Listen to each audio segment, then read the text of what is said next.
Buenas tardes, buenas noches. Nos da muchísimo gusto estar nuevamente con ustedes en este espacio de entrevistas desde Aviala. Y como ven, pues tenemos la enorme alegría de que nos acompañe Ramón Grossfogel. El día de hoy vamos a estar conversando sobre el caso de Alex Saab, que se convirtió en uno de los expedientes más polémicos de América Latina y que hoy constituye un tema que divide a la izquierda y a quienes históricamente hemos acompañado la revolución bolivariana.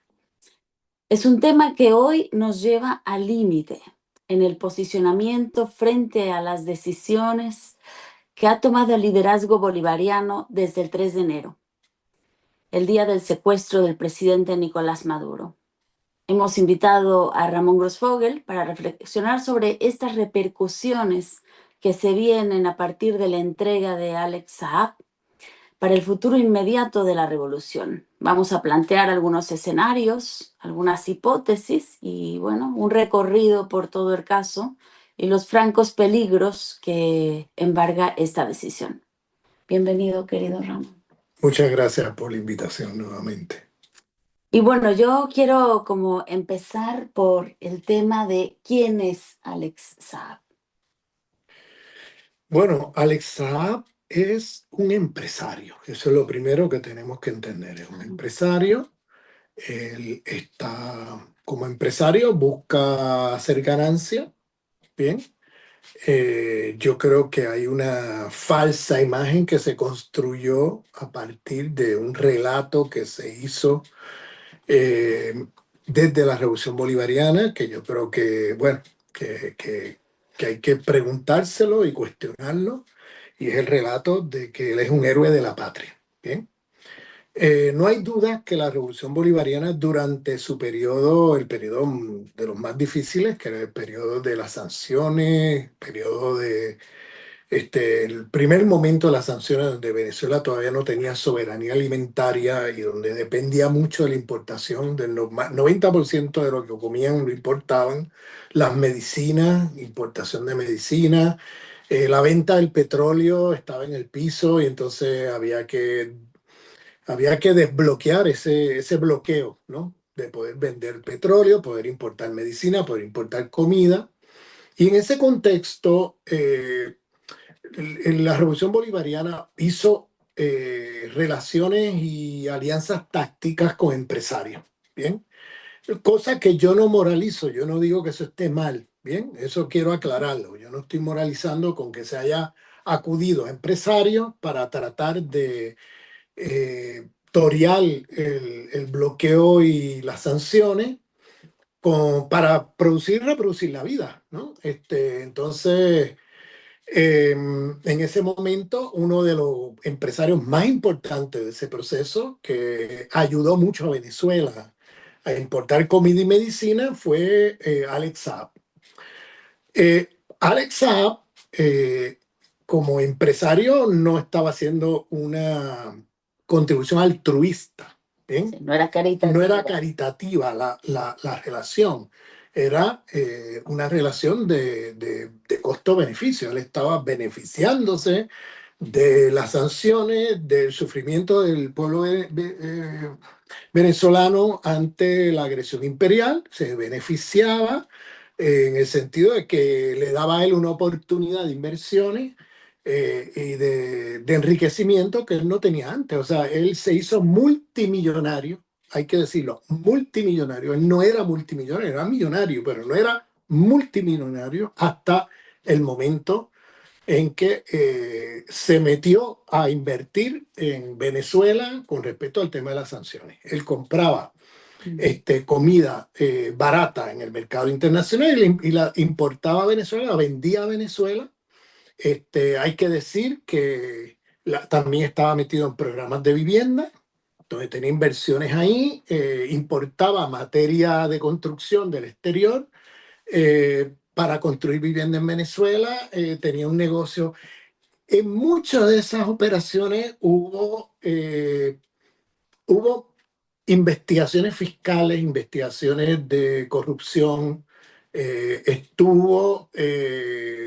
en varios momentos, por ejemplo, los CLAPS, que era el sistema de distribución de comida en un momento donde Venezuela necesitaba la distribución de comida. Despensas eran, ¿no? ¿Ah? Despensas para la gente. Sí, era comida, o sea, despensas Ujú. en cajas que traen comida cada 2 semanas, cada mes, etcétera, para evitar una crisis humanitaria. En Venezuela, con todo el bloqueo, se Claro. evitó una crisis humanitaria gracias al sistema de los CLAP, que era un sistema autogestionado por el pueblo, pero financiado por el gobierno. Ujú. Entonces, en ese momento hubo momentos donde mucha de la comida que llegaba no estaba en las mejores condiciones, eran comida de una mala calidad, hubo muchas quejas, hubo momentos donde en la producción de, por ejemplo, de vivienda se le asignó una cantidad de dinero de millones que luego aparecieron como inversión, o sea, de No se 19, cumplió, 20, no se cumplió. ¿No? De los 19, 20 millones que recibió,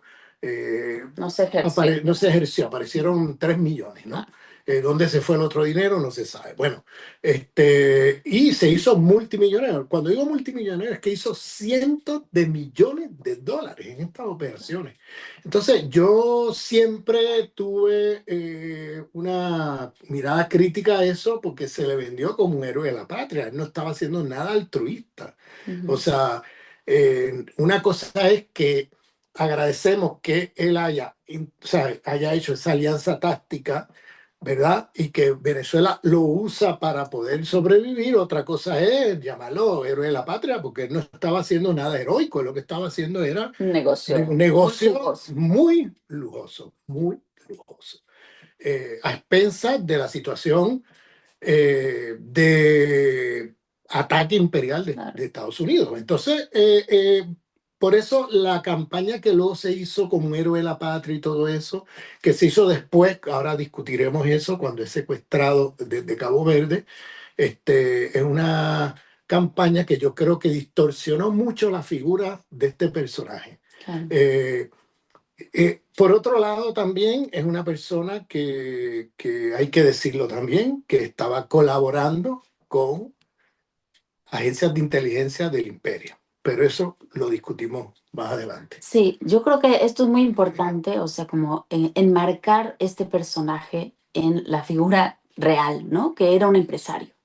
Y era un empresario que compraba barato, que vendía caro y que compraba incluso productos de mala calidad y que esa mala calidad se distribuía ante una población con muchas necesidades. Entonces fue también un mal menor porque de todas maneras el pueblo venezolano estaba sufriendo mucho y en esas condiciones hay que tomar decisiones que a veces no son las mejores y que también, hay que decirlo, en momentos en donde tú tienes sanciones y donde tienes que acceder a compras debajo del agua, esto quiere decir contrabando directamente, pues se dan muchas oportunidades para que se den relaciones de corrupción. O sea, eso está claro y creo que no hay que, digamos, evitar el tema. Creo que es. Yo creo que es importante decir una cosa. Ujú. Él era un empresario que estaba buscando lucrarse y se lucró, pero él no era un militante antiimperialista. Exacto. Eso es lo que tenemos que estar Ujú. claro. No era un militante antiimperialista y no lo fue nunca. Claro, eso es importante porque creo que hoy día la izquierda en general como que está en el relato del héroe de la patria.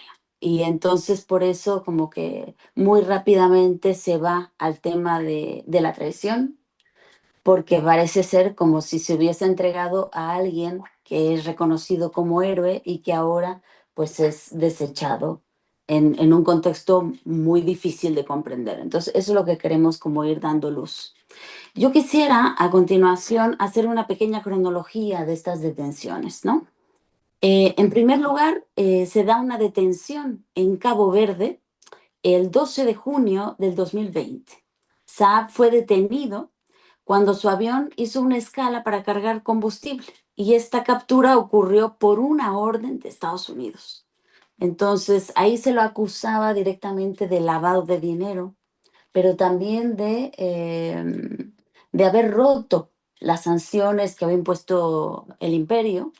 Y ahí comenzó como una fuerte disputa internacional. Venezuela afirmó que Saab viajaba como diplomático y esto empezó como a generar mucha controversia y muchos problemas porque Estados Unidos insistía en que era un empresario acusado de corrupción. Entonces, durante más de un año, pues hubieron varias apelaciones y presión diplomática hasta que finalmente se logra la extradición a Estados Unidos de Alex Saab. Esto sucedió el 16 de octubre del 2021 y se trasladó a Miami. Allí enfrentó distintos cargos federales relacionados con conspiración para lavado de dinero. Aquí empieza como a complejizarse, porque entonces desde Venezuela comienza una enorme campaña por la liberación de Alex Saab. Entonces, esta campaña va con murales, con marchas, con programas de televisión, o sea, se le da mucha visibilidad y hay un discurso oficial que comienza a adoptar la idea de que es un diplomático secuestrado y un héroe de la patria, finalmente, como lo has dicho. Eh, Después empieza a haber cosas que a mí ya me generan muchas preguntas y yo quisiera que fuéramos deteniéndonos aquí porque en el 2022 se filtra la idea de que es informante de la DEA. Y aquí, digamos, están las preguntas porque esto es en el 2022 que al parecer desde el 2018 se le identifica como una fuente activa de información de la DEA, esta organización del imperialismo relacionada con la investigación de las drogas, pero que más bien se ha visto mucho que donde está la DEA, pues hay efectivamente narcotráfico. Entonces yo quisiera que pudiéramos como retomar este momento para ver lo que significaría. O sea, no estamos haciendo aquí una afirmación de si es o no es, sino que lo que queremos es sobre todo presentar escenarios y pensar escenarios, o sea, pensar hipótesis para entender lo que está pasando. Entonces, ¿qué pasa si efectivamente Alex Saab es un agente de la DEA o del imperio, digamos, porque hay muchas organizaciones y una se cruza con la otra, o si no es, ¿no? ¿Qué escenarios se empiezan a abrir ahí? Bueno, mira, en primer lugar, antes de entrar en esos escenarios, yo quiero leer la declaración que hizo el abogado de él Mm. en la corte en el 2022, cuando él lo ponen ante una corte por estos cargos de corrupción, porque él es acusado de lavar dinero, millones y cientos de millones de dólares en Estados Unidos. Entonces, si es verdad o no, no sé, ¿verdad? Pero el tema es que el abogado de él, y cito, estos son documentos públicos, esto no es Una opinión. mi opinión, ni teoría de conspiración. Bien, esto lo dice el abogado de él en el juicio que se hizo en la ciudad, creo que fue de Miami, como colaborador de la DEA desde el 2018, y esto es un juicio del 2022. Y aquí dice el abogado de él, y cito, si el gobierno bolivariano, el abogado pidió que toda la evidencia que ellos han mostrado de la colaboración de Saab con la DEA para mostrar que este hombre trabaja para ellos, ¿no? Y tratar de que en el juicio consideren que él está haciendo un trabajo para la inteligencia americana, el abogado de él pidió que por favor mantuvieran esos documentos secretos. Y dice, y cito, y esto es documento público, si el gobierno venezolano se entera del alcance de lo que este individuo ha proporcionado en términos de delatar, de información, no tengo ninguna duda de que habrá represalias contra su esposa y sus hijos. Dijo el abogado Neil Shooter, que era su abogado, y dice, cito, creo que creará una situación en la que su familia será encarcelada, dañada o dañada físicamente. Eso es lo que el tipo dijo. Esto es una traducción, ¿no? Del inglés al castellano, pero Esto es lo que el tipo dice. O sea, el abogado mismo en la corte, como parte de su defensa, mostró pruebas de toda la colaboración de Alex Saab con la DEA, como agente de la DEA, como informante de la DEA. Sí, Y esto ya es en el 2022. claro. 22. Aquí, mira, fíjate, aquí empiezan las preguntas, Sí, sí. ¿no? Y que son grandes preguntas. Porque después de esto, o sea, en diciembre del 2023, el gobierno de Joe Biden libera a Saab. O sea, después de que parece ser, o sea, que está como confeso de ser un agente de la DEA, lo libera como parte de un intercambio de prisioneros entre Washington y Caracas. Entonces, a cambio, Venezuela libera ciudadanos estadounidenses, ¿no? Que estaban detenidos, que no sabemos ni de qué categoría eran. No son ciudadanos, son mercenarios estadounidenses que ¿Verdad? habían intervenido militarmente en Venezuela en los últimos años, en varias incursiones militares que fueron capturados por el gobierno venezolano y que eran mercenarios, vamos, de tercera categoría, no eran grandes agentes de la CIA ni nada. Bien, digo eso porque son, vamos, Sí. mercenarios de Blackwaters y de todos estos grupos, ¿cómo se dice?, privados de mercenarios que tiene el imperio y que los liberan por 6, o sea, cambiaron a Alex Saab por 6 de estos mercenarios. Ustedes, ¿verdad? Dirán, bueno, normal, ¿no? Recuperaron 6 ciudadanos, pero es que No es normal. no es normal y me explico. Si ustedes conocen un poco el imperio americano no negocia rehenes. Ellos tienen una política parecida, no tan radical como la de los israelíes, que los israelíes matan a sus propios, Dan la vuelta y dan la vuelta y los matan a sus propios Sí. soldados capturados con tal de no negociar. Los matan ellos mismos, que se llama la doctrina Hannibal. Entonces, los americanos hacen algo que no es, que yo sepa, ¿no? No llega a ese extremo, pero sí, ellos no negocian. Ellos no negocian prisioneros.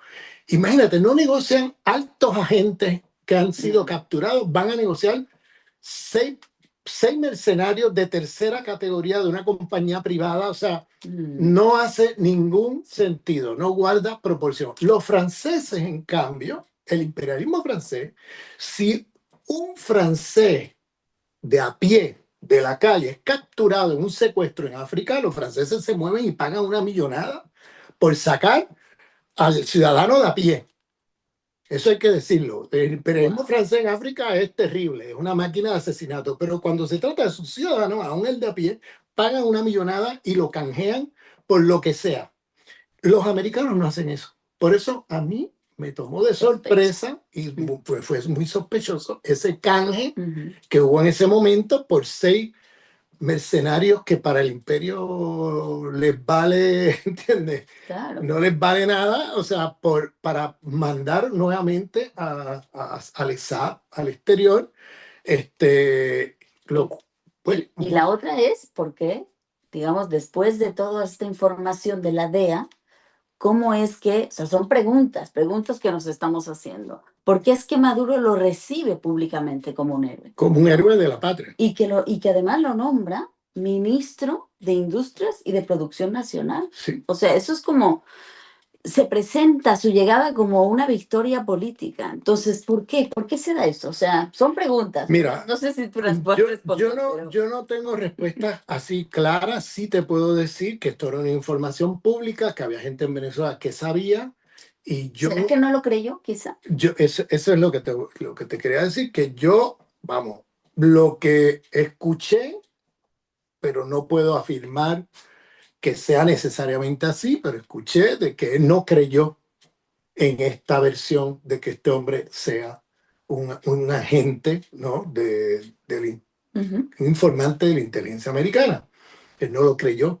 Entonces, por tanto, él siguió ahí. De hecho, se anunció que se le dio un, un pasaporte diplomático, que se le hizo ciudadano venezolano, y se le nombró ministro de Industria. O sea, y entonces, eso es una cosa ahí que quedó. Además, él tenía investigaciones investigaciones de corrupción en Venezuela por todo este tema de los clubs, de la vivienda, de negocios turbios, de dinero que él recibía del gobierno y que no se invertía y que no se sabe qué hizo con él. Sí.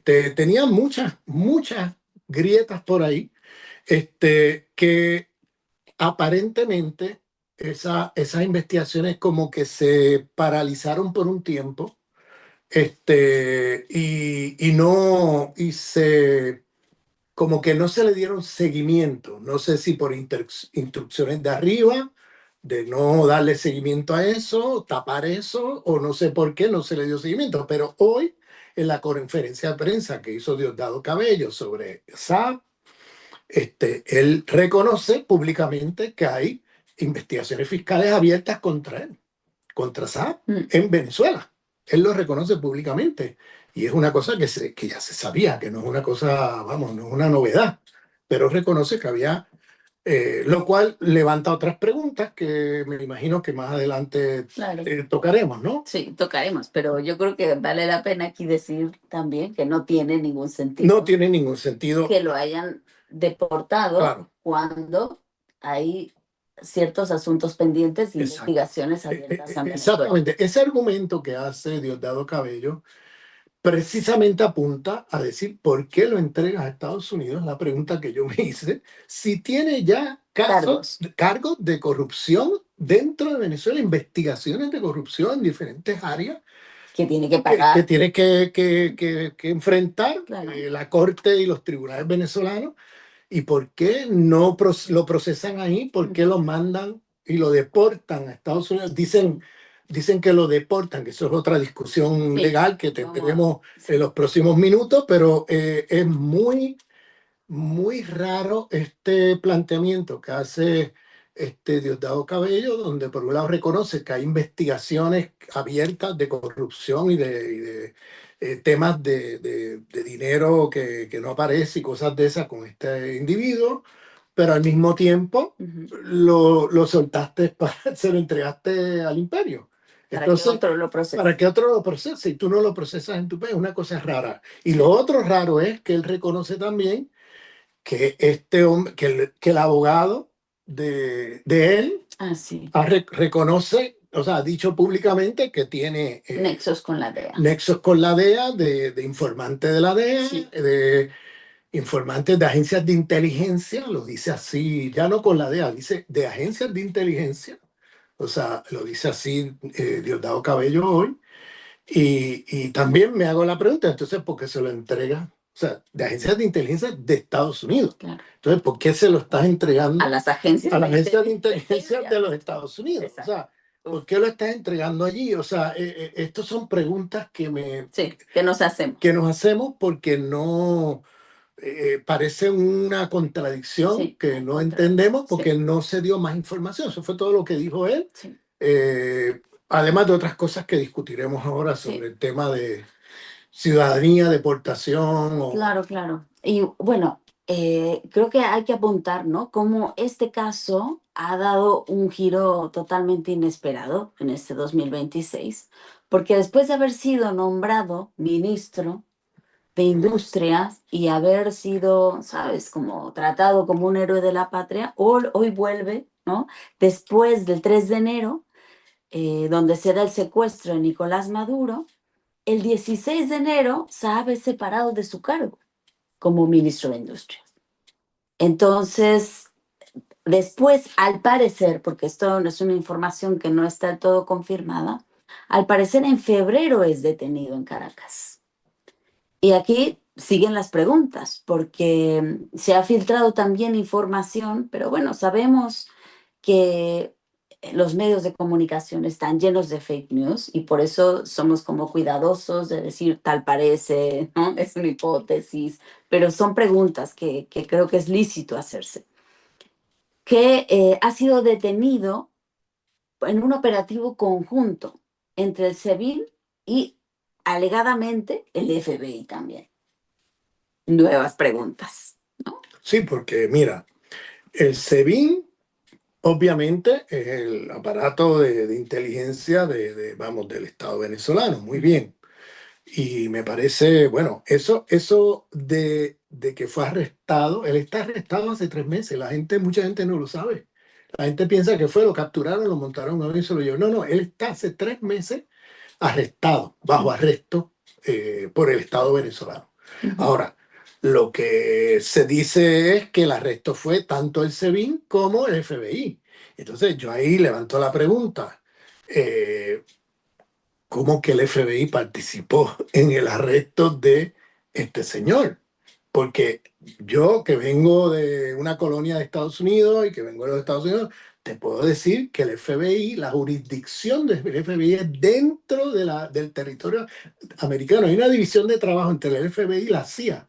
Wow. La CIA es el aparato de seguridad, inteligencia, etcétera, para el mundo del exterior. El FBI es el aparato de policíaco, de inteligencia y todo eso para domésticamente dentro de Estados Unidos. Hay una división de trabajo y hay un montón de contradicción entre el FBI y la CIA por estas cosas. Porque uno se pisan los talones unos a otros, ¿bien? Uno se mete para acá, otro para allá y se quejan unos a otros y se pasan peleándose el FBI y la CIA, ¿bien? Eso en Estados Unidos no estoy diciendo ningún secreto y no, aquí no hay teoría conspirativa, es que esto es noticia todos los días en la prensa americana, cómo el FBI y la CIA se pisan los talones uno a otro, Ujú. compiten uno con otro y cosas de esas. Entonces, ¿qué hace el FBI en Caracas, en territorio venezolano? El Estado 51. El Estado 51, ¿qué es esto? O sea, es una cosa bastante... En Puerto Rico tenemos el FBI, pero Puerto Rico es una colonia Claro. americana. Entonces, ¿qué pasó? Venezuela. Hace unos días, Trump publicó, ¿no?, una imagen donde estaba la bandera de Estados Unidos sobre el territorio venezolano diciendo el Estado 51. Exacto. Fue un shock, creo que para todo el mundo. Sí, es un shock para todo el mundo, pero la realidad es, De hecho, eso es una humillación sí, de claro. cara al pueblo bolivariano y al pueblo latinoamericano, pero al mismo tiempo es un mensaje a su gente de lo único, ¿verdad? Lo que él está vendiendo como un logro, ¿no? De que ahora tienen a Venezuela anexado y que lo van a anexar y no se queman. La realidad es que eso no va a pasar, ¿bien? Yo que conozco de Estados Unidos y que, o sea, no me voy a meter en esa discusión Sí, porque hay muchas razones por las cuales eso no va a no pasar. les conviene. Por ejemplo, Puerto Rico, que es una colonia desde hace más de 100 años, No será el Estado ha 51. pedido, o sea, la mayoría del pueblo puertorriqueño está a favor de anexarse, ¿no?, a los Estados Unidos en una situación donde la factibilidad de una independencia antiimperialista es imposible por la situación de anexión de la economía. Ujú. Muchos puertorriqueños, pues la mayoría apoya el integrarse y dar la pelea por adentro, ¿no? Dentro del imperio. Entonces, Pero sería también para ganar derechos. para ganar derechos, exacto, para ganar derechos dentro de... No es para No es para para hacer... volverse No, norteamericano. no, el pueblo Es para puertorriqueño ganar lo tiene derechos. clarísimo de que no son norteamericanos. Sí. Entonces digo esto porque, por ejemplo, cada vez que intentan hacer un referéndum de autodeterminación, de descolonización en Puerto Rico, con aprobación del Congreso americano, lo suspenden porque hacen un survey y ve que va a ganar la anexión y una isla pequeña de menos de 3 millones de habitantes anexada, ellos no quieren eso. Entonces no me puedo imaginar anexar un país de 30 millones de América Latina, etcétera, etcétera. Eso no lo van a Que hacer van a votar por porque presidente. suspenden los plebiscitos de autodeterminación en Puerto Rico cada vez que lo aprueban porque ven que va a ganar la anexión y ellos, como No los les puertorriqueños son ciudadanos americanos ya, pues queda muy mal negarle a los puertorriqueños el derecho a hacer el Estado 51. Ujú. Entonces, yo menciono estos ejemplos un poco para mostrar de que esto que hizo Trump es más una provocación y una provocación con una realidad. Eso no va a pasar. Humillación. Una humillación, etcétera. Pero lo que es curioso es ver cómo vamos, la situación de Venezuela hoy está en una situación de tutelaje tal, colonial, donde aparentemente el FBI está operando como en su como casa. en su casa. Entonces, ¿qué está pasando, no? Es Eso. una pregunta que yo dejo caer aquí porque Y que nos duele un montón. nos duele muchísimo que eso esté pasando y que creo que hay que ver, ¿verdad? Yo lo digo con cuidado porque esto es una noticia que ha aparecido en varios lugares de la prensa que no sé si es verdad, ¿verdad? Y por tanto lo digo entre comillas. Ujú. Creo que eso tendría que confirmarse si es así o no. Y que como no ha habido, cuando se detuvo a Alex Saab por parte del gobierno bolivariano, eso fue una noticia que no se le Sí, dio sí, sí. publicidad y que pasó muy desapercibida en la prensa, porque el gobierno bolivariano decidió no hacer mucho ruido con eso. Claro, Claro, tienes una persona que ha sido declarado héroe nacional unos meses antes y luego, lo apresas. y luego es ministro de Industria, ¿no? Lo destituye a mediados de enero y ya en febrero, 2 semanas después, lo está apresando. Pues me imagino que el gobierno bolivariano, ante la situación en que se encontraba en ese momento, pues prefirió no entrar en esa polémica, pero me sospecho que tiene todo que ver con todo este tema que estamos discutiendo, de lo que se ha descubierto, lo que ha sido, ¿verdad? Este personaje, ¿no?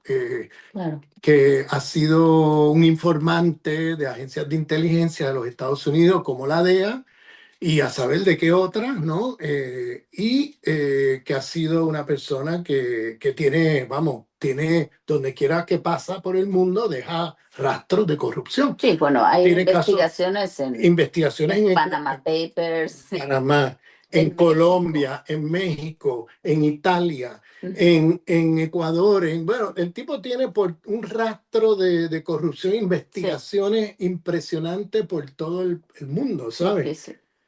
Ahora, yo quisiera como avanzar sobre el tema del comunicado, porque precisamente en esta deportación, porque así se le ha llamado, en esta deportación que se hizo de Alex Saab a territorio norteamericano, se sacó un comunicado muy, como muy de bote pronto, muy rápido, y tiene muchos problemas. Ha habido mucho cuestionamiento precisamente porque Alex Saab, según tenemos entendido, recibió la nacionalidad venezolana y fue reconocido públicamente por el gobierno de Maduro.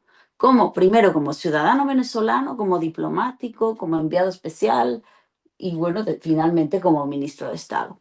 Entonces, si es de nacionalidad realmente venezolana, y esto nunca fue revocado mediante un debido proceso, o sea, jurídicamente en Venezuela se tiene que considerar como un ciudadano.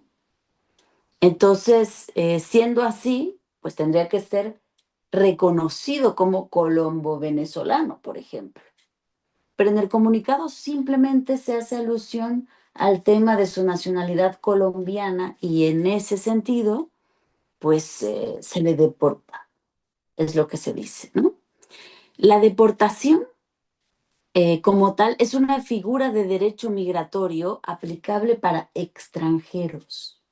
O sea, tú no puedes deportar en Venezuela a un ciudadano venezolano. O sea, de hecho, la Constitución protege especialmente a los nacionales frente a extradiciones o frente a expulsiones arbitrarias. Y de hecho, el artículo 69 lo tengo aquí y dice, la República Bolivariana de Venezuela no autorizará la extradición de venezolanos y venezolanas. Entonces, en este comunicado no se le reconoce como un venezolano. Y por eso es que se usa la palabra deportación y no extradición. Entonces, estamos realmente ante una extradición, pero encubierta, ¿no? Y que se le ha llamado deportación. Es un tema, Sí, es un tema complicado, o sea, porque el lenguaje, para mí me parece muy obvio que quien haya escrito ese comunicado no tiene idea de temas jurídicos. porque usó ahí un montón de palabras en ese comunicado que no tienen nada que ver con, Son problemas. son problemáticas, no tienen que ver con el sistema jurídico. O sea, Ujú. no tiene, está usando palabras sin ningún sentido, o sea, contradiciendo lo que está diciendo. Y entonces, y hablando con un sentido acusatorio, pero sin ningún tipo de lenguaje jurídico. Era una cosa así muy mal hecha. Es un comunicado muy mal hecho, que levanta más interrogantes Sí.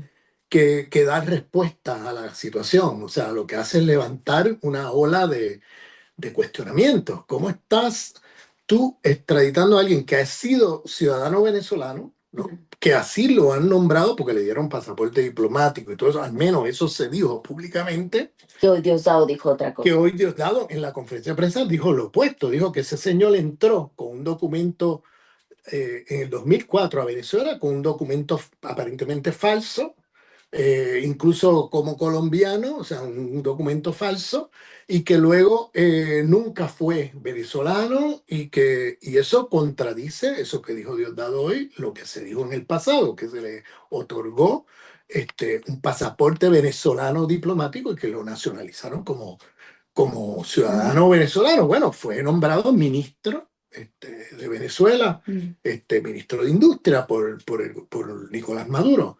Entonces, la verdad Sí. que el lenguaje que están usando en ese comunicado, pues no hace ningún sentido. Y ahora negar, ahora que hoy en la conferencia de prensa de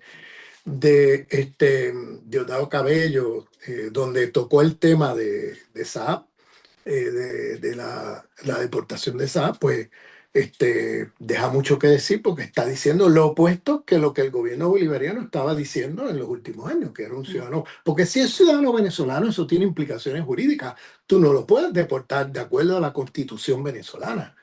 Lo tienes que procesar de lo que sea en el país. Claro. ¿Ve? Pero ¿qué hicieron? Lo han deportado con un Fugio. subterfugio ahí jurídico de migración, de que no tiene los papeles en orden, que dice Diosdado, que le preguntaron sobre su número de cédula venezolana y que él dice que no se acuerda, que le preguntaron que cuándo se la dieron, que él dice que no se acuerda, le preguntaron que quién se la dio, también dice que no se acuerda, y entonces este hombre no ha sido nunca venezolano, concluye Diosdado Cabello. Entonces, me parece una manera muy ligera de tratar este tema Tan espinoso. espinoso vamos, tú no puedes, después de tú haber estado diciendo que es un héroe de la patria por mucho tiempo, después de tú estar, tenerlo de ministro de Industria, ¿ves? Ahora hablar como de una manera un poco trivial del tema. Bueno, cambiamos de opinión. O sea, mira, este individuo realmente no tiene los papeles en orden del país, Es un criminal. o sea, y dice, es un criminal y lo hemos deportado del país y lo enviamos, lo otro que dice es, lo enviamos al país de donde vino, porque oye, si lo vas a deportar, lo deportas a su país de origen, que es Colombia, ¿no? No, lo estás deportando a Estados Unidos, ¿bien? Y dice, lo deportamos allá porque ahí fue de donde vino. Entonces, pero ¿qué me estás contando? Sí. O sea, o sea, él vino de allá porque fue capturado por Estados Unidos, etcétera, etcétera, que fue secuestrado, todo eso, y ahora... Eso se puede, ¿sabes? O sea, una persona que es deportada sí puede ser deportada a un tercer país si es que hay un caso abierto. Claro, ¿no? pero él dice... Pero se supone que no había caso abierto. O sea, de hecho, Estados Unidos lo regresó. Sí, Estados Unidos lo regresó como parte de un canje, donde entonces los cargos que se le pusieron, pues supuestamente, pues bueno, lo dejaron de lado. Sí. Ahora, el tema es que lo natural y normal hubiera sido que si vas a extraditarlo, lo extraditas a su país de origen. Claro. No lo mandas. ¿Por qué lo estás mandando a Estados Unidos? Bueno, están como trivializando algo que pasó ahí, que se negoció, ¿bien? Que es una negociación que hubo entre Venezuela y el gobierno norteamericano sobre este individuo. Y lo estás como trivializando y ocultando qué es lo Ujú. que se negoció ahí. Bien, Sí, porque no estás hablando mira, mejor no hables, mejor no digas nada. Para decir esas cosas que luego lo que dejan son problemas. problemas, interrogantes, mejor cállate la boca, no digas nada entonces. Yo no estoy capacitado de hablar del caso. Pregúntenle a otro funcionario del gobierno porque que está más informado y no me pongo a hablar de algo que Sí, o no sé o lo sé y estoy diciendo cosas que no son ciertas. sí. ¿Ves? Entonces, no sé, Hay un problema como de comunicación. total. Entonces, eso Genera muchas dudas. muchas más dudas de todas las que ya hay, pues acaba. Eso se abona, todas las fake news que hay encima de la revolución bolivariana, o sea, es como que no se ayudan a sí mismos. No, vamos, es como dispararte tu propio pie. Claro, ¿Eh? claro. Entonces, explica qué pasó, explica, él dejó caer allí cosas que son verdad, que el tipo está en casos de corrupción en Venezuela, que hay investigaciones hechas en Venezuela. Claro, la pregunta es por qué si esas investigaciones, que me consta que empezaron mucho antes, no se procesaron, ¿por qué no lo dejaste en el país para que enfrente los cargos?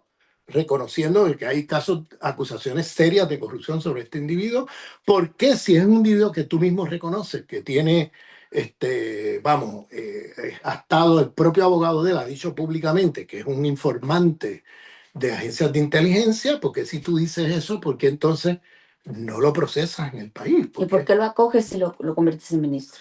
Y lo haces héroe de la patria. Eso. Eso era una información que se sabía desde antes. ¿Por qué? Y era pública. ¿Por qué? ¿Qué pasó ahí? ¿Fue que Maduro no creyó esas cosas? ¿Fue que, no sé, Sí. estos son preguntas que hacemos que no están respondidas, No. que escuché la conferencia de prensa de Delcy hoy, escuché la conferencia de prensa de Diosdado. Diosdado y no responden a estas preguntas. Entonces, si tú no respondes, tú estás dejando Un que hueco un ahí hueco enorme que se va a llenar con las narrativas imperial. imperiales, ¿bien? Y con las narrativas de cierta izquierda o pseudo izquierda que le hace el juego al imperio, ¿bien? Entonces eso se va a llenar con eso. Entonces, pues, es Sí, algo si no lamentable. construyes una narrativa lógica, ¿no? O sea, no informas de modo que se comprenda, porque además yo creo que es una cuestión también de deberte al pueblo. O sea, hay que explicar lo que está pasando. A lo mejor no puedes explicarlo todo y a detalle, pero sí tienes que ofrecer una narrativa que no sea llenada, justo como tú dices, ¿no? Por el imperio, porque ahí va a estar. Ellos sí tienen una narrativa lógica, coherente y que se sigue punto por punto. Entonces, al final, digamos, en el ámbito del discurso, va ganando el discurso de la derecha y del imperio. Y eso es un problema enorme. Y mira, yo aquí quiero como que entremos realmente al tema más arduo del día de hoy, que tiene que ver con las consecuencias políticas de esta entrega de Alex Saab. Si esa gente, ¿cuáles son los escenarios? Si no es agente, ¿cuáles son los escenarios? O sea, Sí, adelante. bueno, yo ahí tengo una preocupación muy seria porque vamos a suponer la hipótesis de que es agente, ¿bien? Que hay evidencia ya lanzada tanto por el gobierno bolivariano como por El abogado. el abogado del mismo Saab Ujú. en Florida que lo ha reconocido, ¿bien? O sea, que el tipo es un informante, agente que ha pasado una información impresionante. Eso lo dice el abogado, que ha pasado una información, pero impresionante. Y él dice, si lo ve el gobierno bolivariano, hasta la familia va a terminar presa. Entonces, dice este abogado, por eso él quería que eso, toda la evidencia que él mostró de la colaboración de él como Ujú. informante de la DEA, él quería que se mantuviera en secreto, pero el juez no quiso, el juez quiso que saliera público eso, el juez local que estaba enfrentando el caso. Entonces, por tanto, salió todo lo que yo les leí al principio y salió mucha información de eso. Entonces, son documentos públicos, es lo que quiero decir. No es que aquí hay conspiración, alguien inventándose una acusación falsa ni nada. Son cosas que salieron ahí en el juicio y que el propio abogado de él fue el que llevó la evidencia y todo, ¿no? Entonces, bueno, vamos a suponer la hipótesis de que es un agente, ¿bien? Entonces, la pregunta que yo tengo es, ¿por qué si es un agente que ha informado, que además tiene cargos de corrupción en Venezuela y todo eso, ¿por qué se lo entregas otra vez al imperio? Que se lo entregas a la A la agencia. ¿De agencia dónde de viene? donde viene, ¿no? La agencia de inteligencia de donde viene.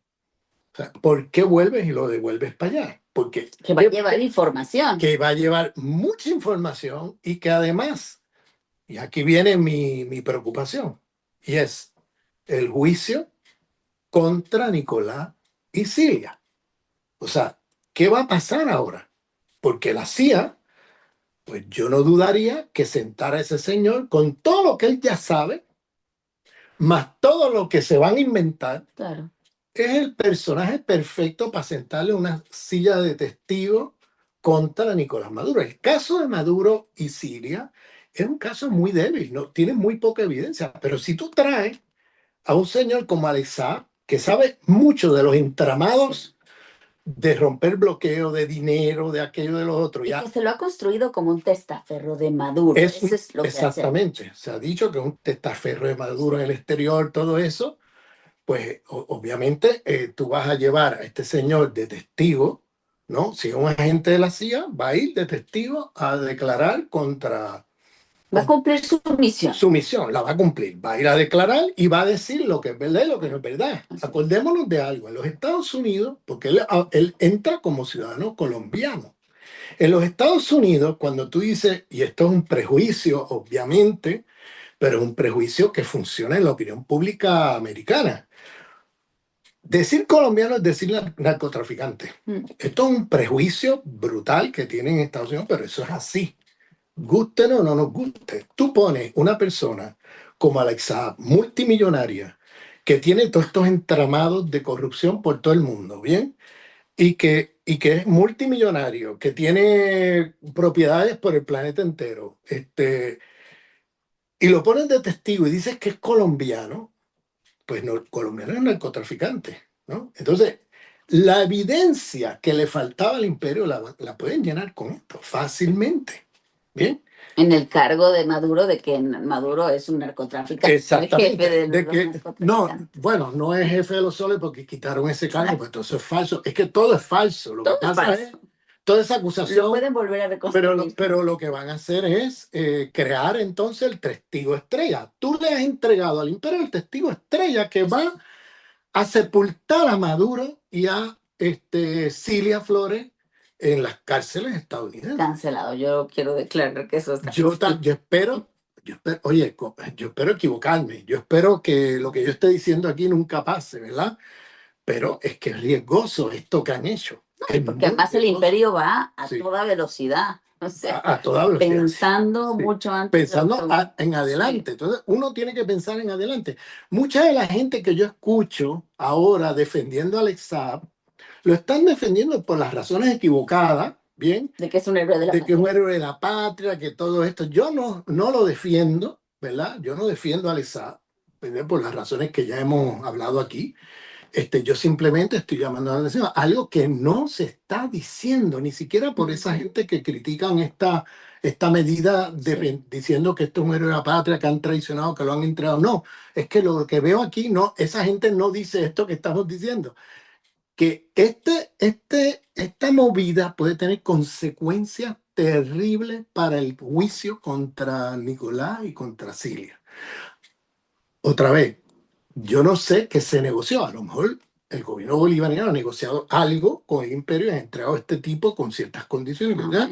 Y ojalá sea así, pero en ausencia de información, yo llamo la atención de el peligro que conlleva entregar un tipo así. Vamos a suponer que no es agente, que es un tipo Nada más honesto. para terminar. Sí, O sea, si es agente, es un desastre. es un desastre. Porque este tipo es el testigo perfecto Sí. para poder declarar en favor de la culpabilidad de Nicolás Maduro y de Cilia en todos los cargos que se puedan inventar y se le puedan imputar. Entonces, o sea, digamos, si esa gente fue, o sea, es de una torpeza enorme el que se le haya entregado. A menos que haya alguna negociación de la cual nosotros no sabemos y que ojalá y que sea así Sí. y que el liderazgo bolivariano tenga mucho más visión y mucho más capacidad de negociar y de enfrentar este tipo de situaciones tan complejas. O sea, ese es el horizonte. Si esa gente es un desastre Sí, y fue una muy mala acción. claro. Y si no hay agente, Vamos ahí. yo digo lo mismo. Porque si no hay agente, entonces con más razón para no haberlo entregado. Porque ¿qué va a pasar? Bueno, pues lo más seguro, en el sistema jurídico americano, bien, una de las cosas que tiene el imperio es que algo que es una violación jurídica nacional del Estado estadounidense, ellos lo extienden al mundo. O sea, tú, por ejemplo, las sanciones para los Estados Unidos es una ley de Estados Unidos, pero que para ellos es mundial. Y si tú violas una ley de Estados Unidos, no estando en Estados Unidos, no habiendo pisado Estados Unidos en otro país del mundo, ya te acusan, ¿no? De que es un absurdo jurídico eso, porque jurídicamente tú no puedes estar respondiendo una ley de un país que tú nunca has visitado, que no vives allí o que no estás allí. Bien, entonces los delitos de Estados Unidos se extienden al mundo. O sea, la jurisprudencia americana es de una imperial. Es una cosa absurda desde el punto de vista jurídico, pero es así. Entonces, ¿qué van a hacer? Le van a tirar la libreta de todas las leyes que ha violado, que no sé qué. Y entonces, ¿qué va a pasar?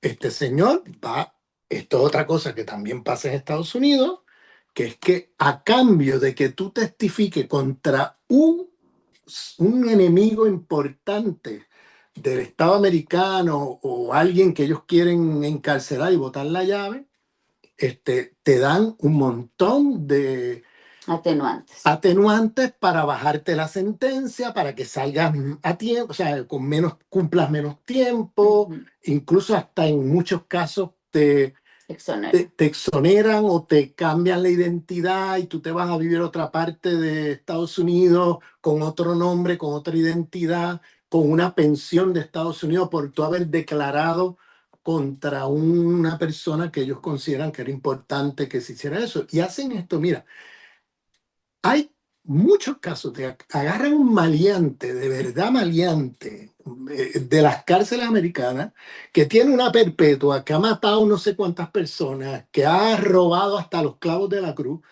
Esa persona lo agarran y le dicen, mira, te sacamos de la cárcel, te cambiamos la identidad si tú declaras contra aquella persona. Y entonces, aunque no importa lo que diga, porque claro, una persona en esas condiciones va a decir lo que sea, incluyendo mentiras. Y así han entrampado a cientos de miles de personas en el sistema jurídico americano que están presos con casos como los que te estoy describiendo. O sea, con ese tipo de... Es una farsa. Es una farsa total. Entonces, eso es lo que probablemente pase si es que él no es un agente, le van a hacer un arreglo, ¿no? O a lo mejor siendo un agente hacen una fachada de que le han hecho un arreglo para encubrir que es un agente, lo que sea, pero el tema es que van a darle un arreglo, una oportunidad de reducir los años con tal de que él se sienta allí y diga lo que ellos quieren decir. O sea, lo que la DEA quiere decir, lo que el imperio quiere decir sobre Nicolás y sobre Cilia. Y entonces yo veo aquí pues un peligro enorme. No importa si es agente, no importa si no es agente, ¿por qué no lo procesaste en tu país? ¿Por qué no lo dejaste en tu país? Al menos en lo que pasa el juicio de Maduro y de Cilia. ¿Por qué se lo entrega al imperio y ahora lo más seguro que te lo hagan testigo estrella? Yo espero estar 100% equivocado. Yo espero que el liderato bolivariano haya hecho un arreglo, una negociación sobre esta entrega de Alex Saab que no perjudique a Nicolás Maduro y a Cilia. Que el imperio la cumpla. Y que el imperio cumpla también la palabra de ese acuerdo. O sea, vamos, eso... Que es una utopía, eso sí es. Eso sí es utópico, creerse la palabra del imperio, pero bueno, yo espero que algo haya pasado ahí que yo desconozco. Que no estemos viendo. Que no estemos viendo porque no se ha informado y a lo mejor no se va a informar y espero que sea así. ¿Ves? Sí. Pero en ausencia de esa información me hago estas preguntas. Sí. ¿En qué se está pensando cuando se está entregando a una persona de ese calibre que se va a convertir en testigo estrella del juicio contra Nicolás y Cilia. Ahora, si no esa gente, también está la cuestión de una persona que fue elevado, ¿no? A héroe de la patria, a ministro, o sea, digamos, a una persona importante al interior de la Revolución Bolivariana y que de pronto de ese pedestal en donde se le tenía, se le entregue como perro Al al imperio. imperio, o sea, esa persona también se debe sentir traicionada. Y entonces jugar también con esos sentimientos de decir, mira, si la revolución bolivariana y todo ese liderazgo me entregaron, pues yo me cargo la revolución bolivariana y me cargo a todo ese liderazgo. O sea, fácilmente también una persona así, si no es agente, podría ejercer una venganza personal por lo que le ha pasado. Una colaboración, va a colaborar, muy Claro, probablemente, buscando además su propio interés, que además si es un empresario, pues está acostumbrado a buscar su propio interés. claro, y va a buscar su propio interés. Y aquí viene la otra interrogante. ¿Quién sabe si en ese proceso, sea gente o sea una persona injustamente tratada como si lo fuera, puede también enredar a muchos otros líderes de la revolución Claro. bolivariana? Porque el tipo sabe mucho y puede enredar ahí y acusar por cosas,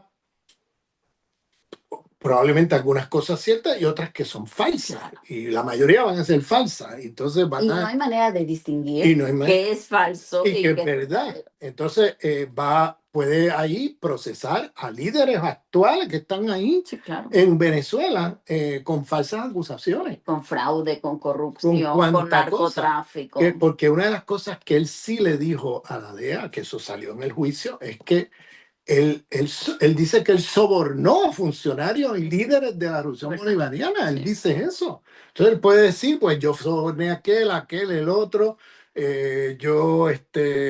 o sea, poner una trama de corrupción. Sí. Además, yo estaba en una trama de narcotráfico y aquí colaborado toda esta gente. O sea, a saber qué se inventa. Entonces, Claro, claro. ¿cómo es posible? Es una pregunta que vuelvo y repito aquí, que se esté haciendo eso. Que se haya hecho, porque que ya se se haya hizo. hecho. Sí, ya se hizo. ¿Cómo Ya se hizo. O sea, es esto, posible que eso? la suerte está echada. Sí, O sea, porque a mí me preocupa porque es prácticamente como una sentencia contra Maduro sí, y contra todo el liderazgo de claro, la de la revolución. revolución. O sea, esto Esto puede tener consecuencias catastrófico. catastróficas estratégicas, porque después de 20 y pico de años de revolución bolivariana, si construyen un relato donde ahora todo aparece como una trama de corrupción, de robo, de Claro. narcotráfico, de cuánta cosa, ese faro de luz que ha sido la revolución bolivariana hasta ahora, se cae en pedazos.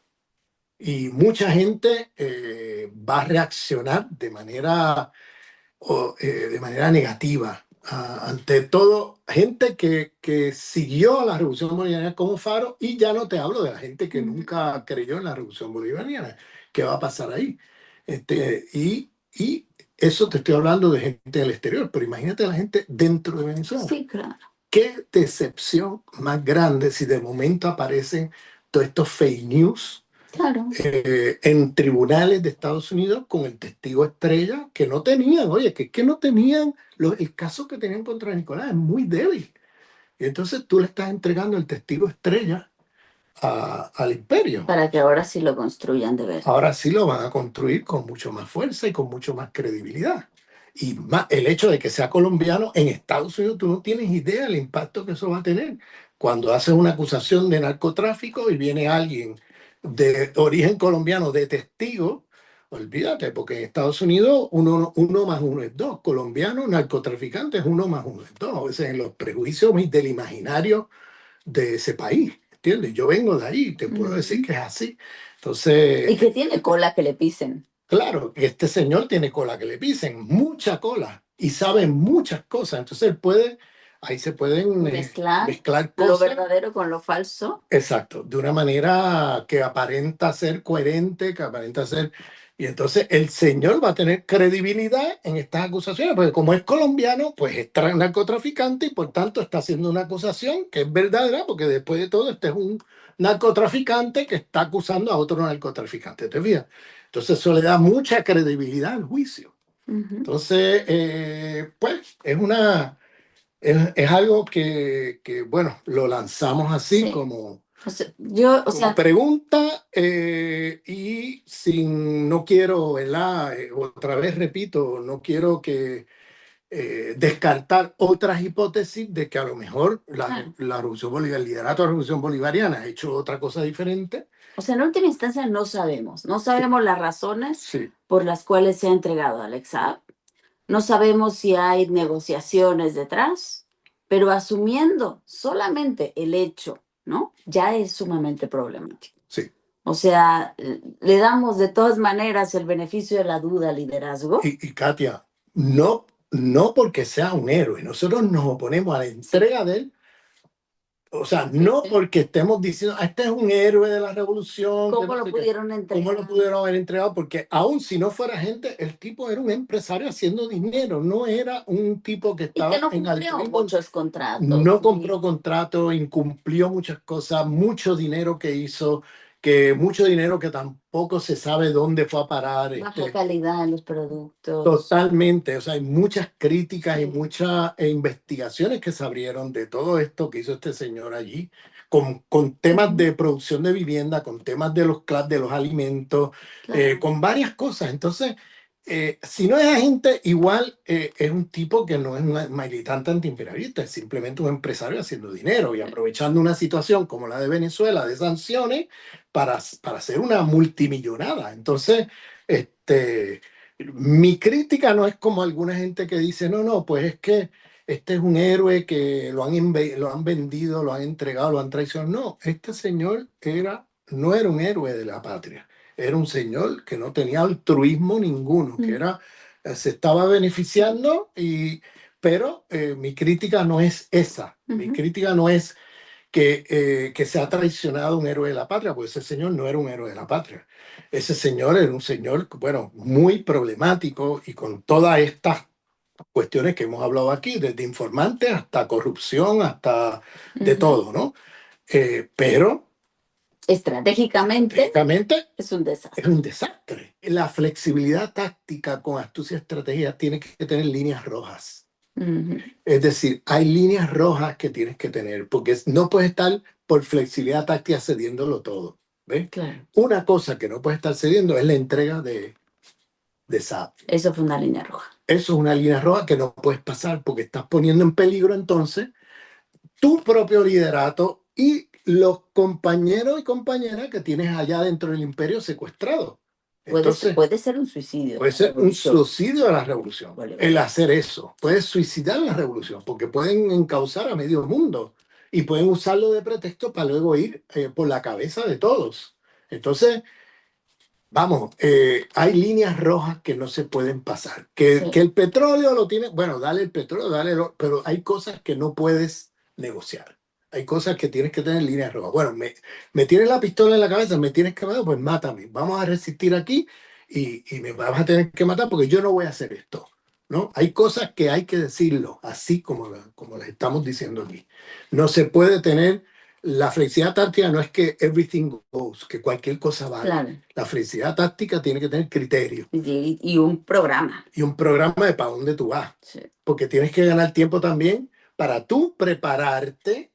Mientras ganas tiempo, te tienes que estar preparando. No te puedes ir a la playa a tomar cerveza. Tienes que estar ahí preparándote militarmente, políticamente, ideológicamente para las próximas batallas. Sí. Tienes que aprender de los errores del 3 de enero y prepararte para un nuevo sistema de defensa de Venezuela que no dependa del espacio digital. El día de hoy, Delcy decía que todas las decisiones que se han tomado desde el 3 de enero han sido siempre en favor del interés del pueblo venezolano.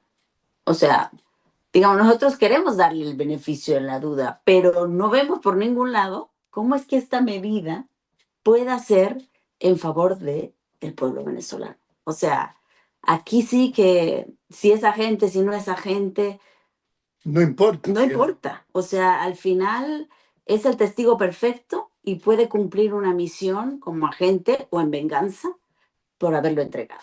Entonces, lo más probable es que tengamos una Alex Saab que termine testificando contra Maduro, contra Cilia y contra el liderazgo bolivariano. O sea, esto realmente lo vemos de manera catastrófica, porque el problema no es solamente, que ya es gravísimo, ¿no? Que destruya por dentro el liderazgo de esta revolución. Sí, eso ya es grave, ¿no? Pero hay algo todavía más grave, y que es que se puede instalar, como tú decías, la idea de que estos 30 años de revolución no fueron más que pura corrupción. Y eso no es así. O sea, hubo mucho trabajo, hubieron comunas, hay un pueblo organizado. O sea, la revolución bolivariana está allí, a pesar de que se tomen eh, acciones torpes, a pesar de los errores que se puedan tener al interior de los liderazgos. Ese pueblo es un pueblo en pie de lucha, en organización, queriendo construir comunas, queriendo construir otro mundo posible. Y eso está ahí, intacto. Y nosotros, o sea, nuestra apuesta y nuestro compromiso es a esa revolución que está en las calles, que está en las comunas y que está queriendo transformar. O sea, queremos como hacer esta distinción, porque si no, entonces pareciera que no hay manera, que no debemos intentar construir otro mundo, porque siempre terminamos en la corrupción. Y no, hay muchas cosas que se han hecho y que se han hecho bien. Se pueden tener errores y eso nos puede costar carísimo, nos puede costar 10, 20, 30 años de proceso. Ahí está Bolivia,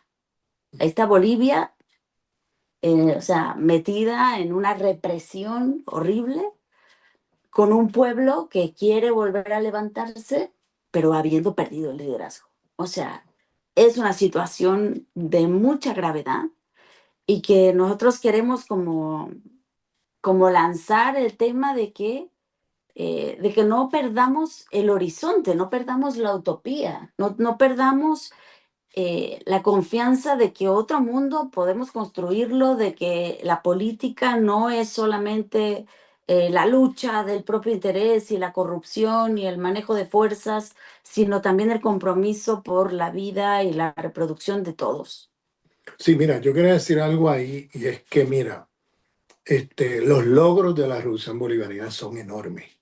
El proceso de comunalización de la economía, el poder como horizonte utópico de la Revolución Bolivariana es volver otra vez a las raíces de lo que ha sido históricamente el movimiento de izquierda internacional, que es volver otra vez al proyecto comunitario, que es de donde empezó las izquierdas, que luego se desvirtuaron en el siglo XX con los estatismos, con muchos problemas.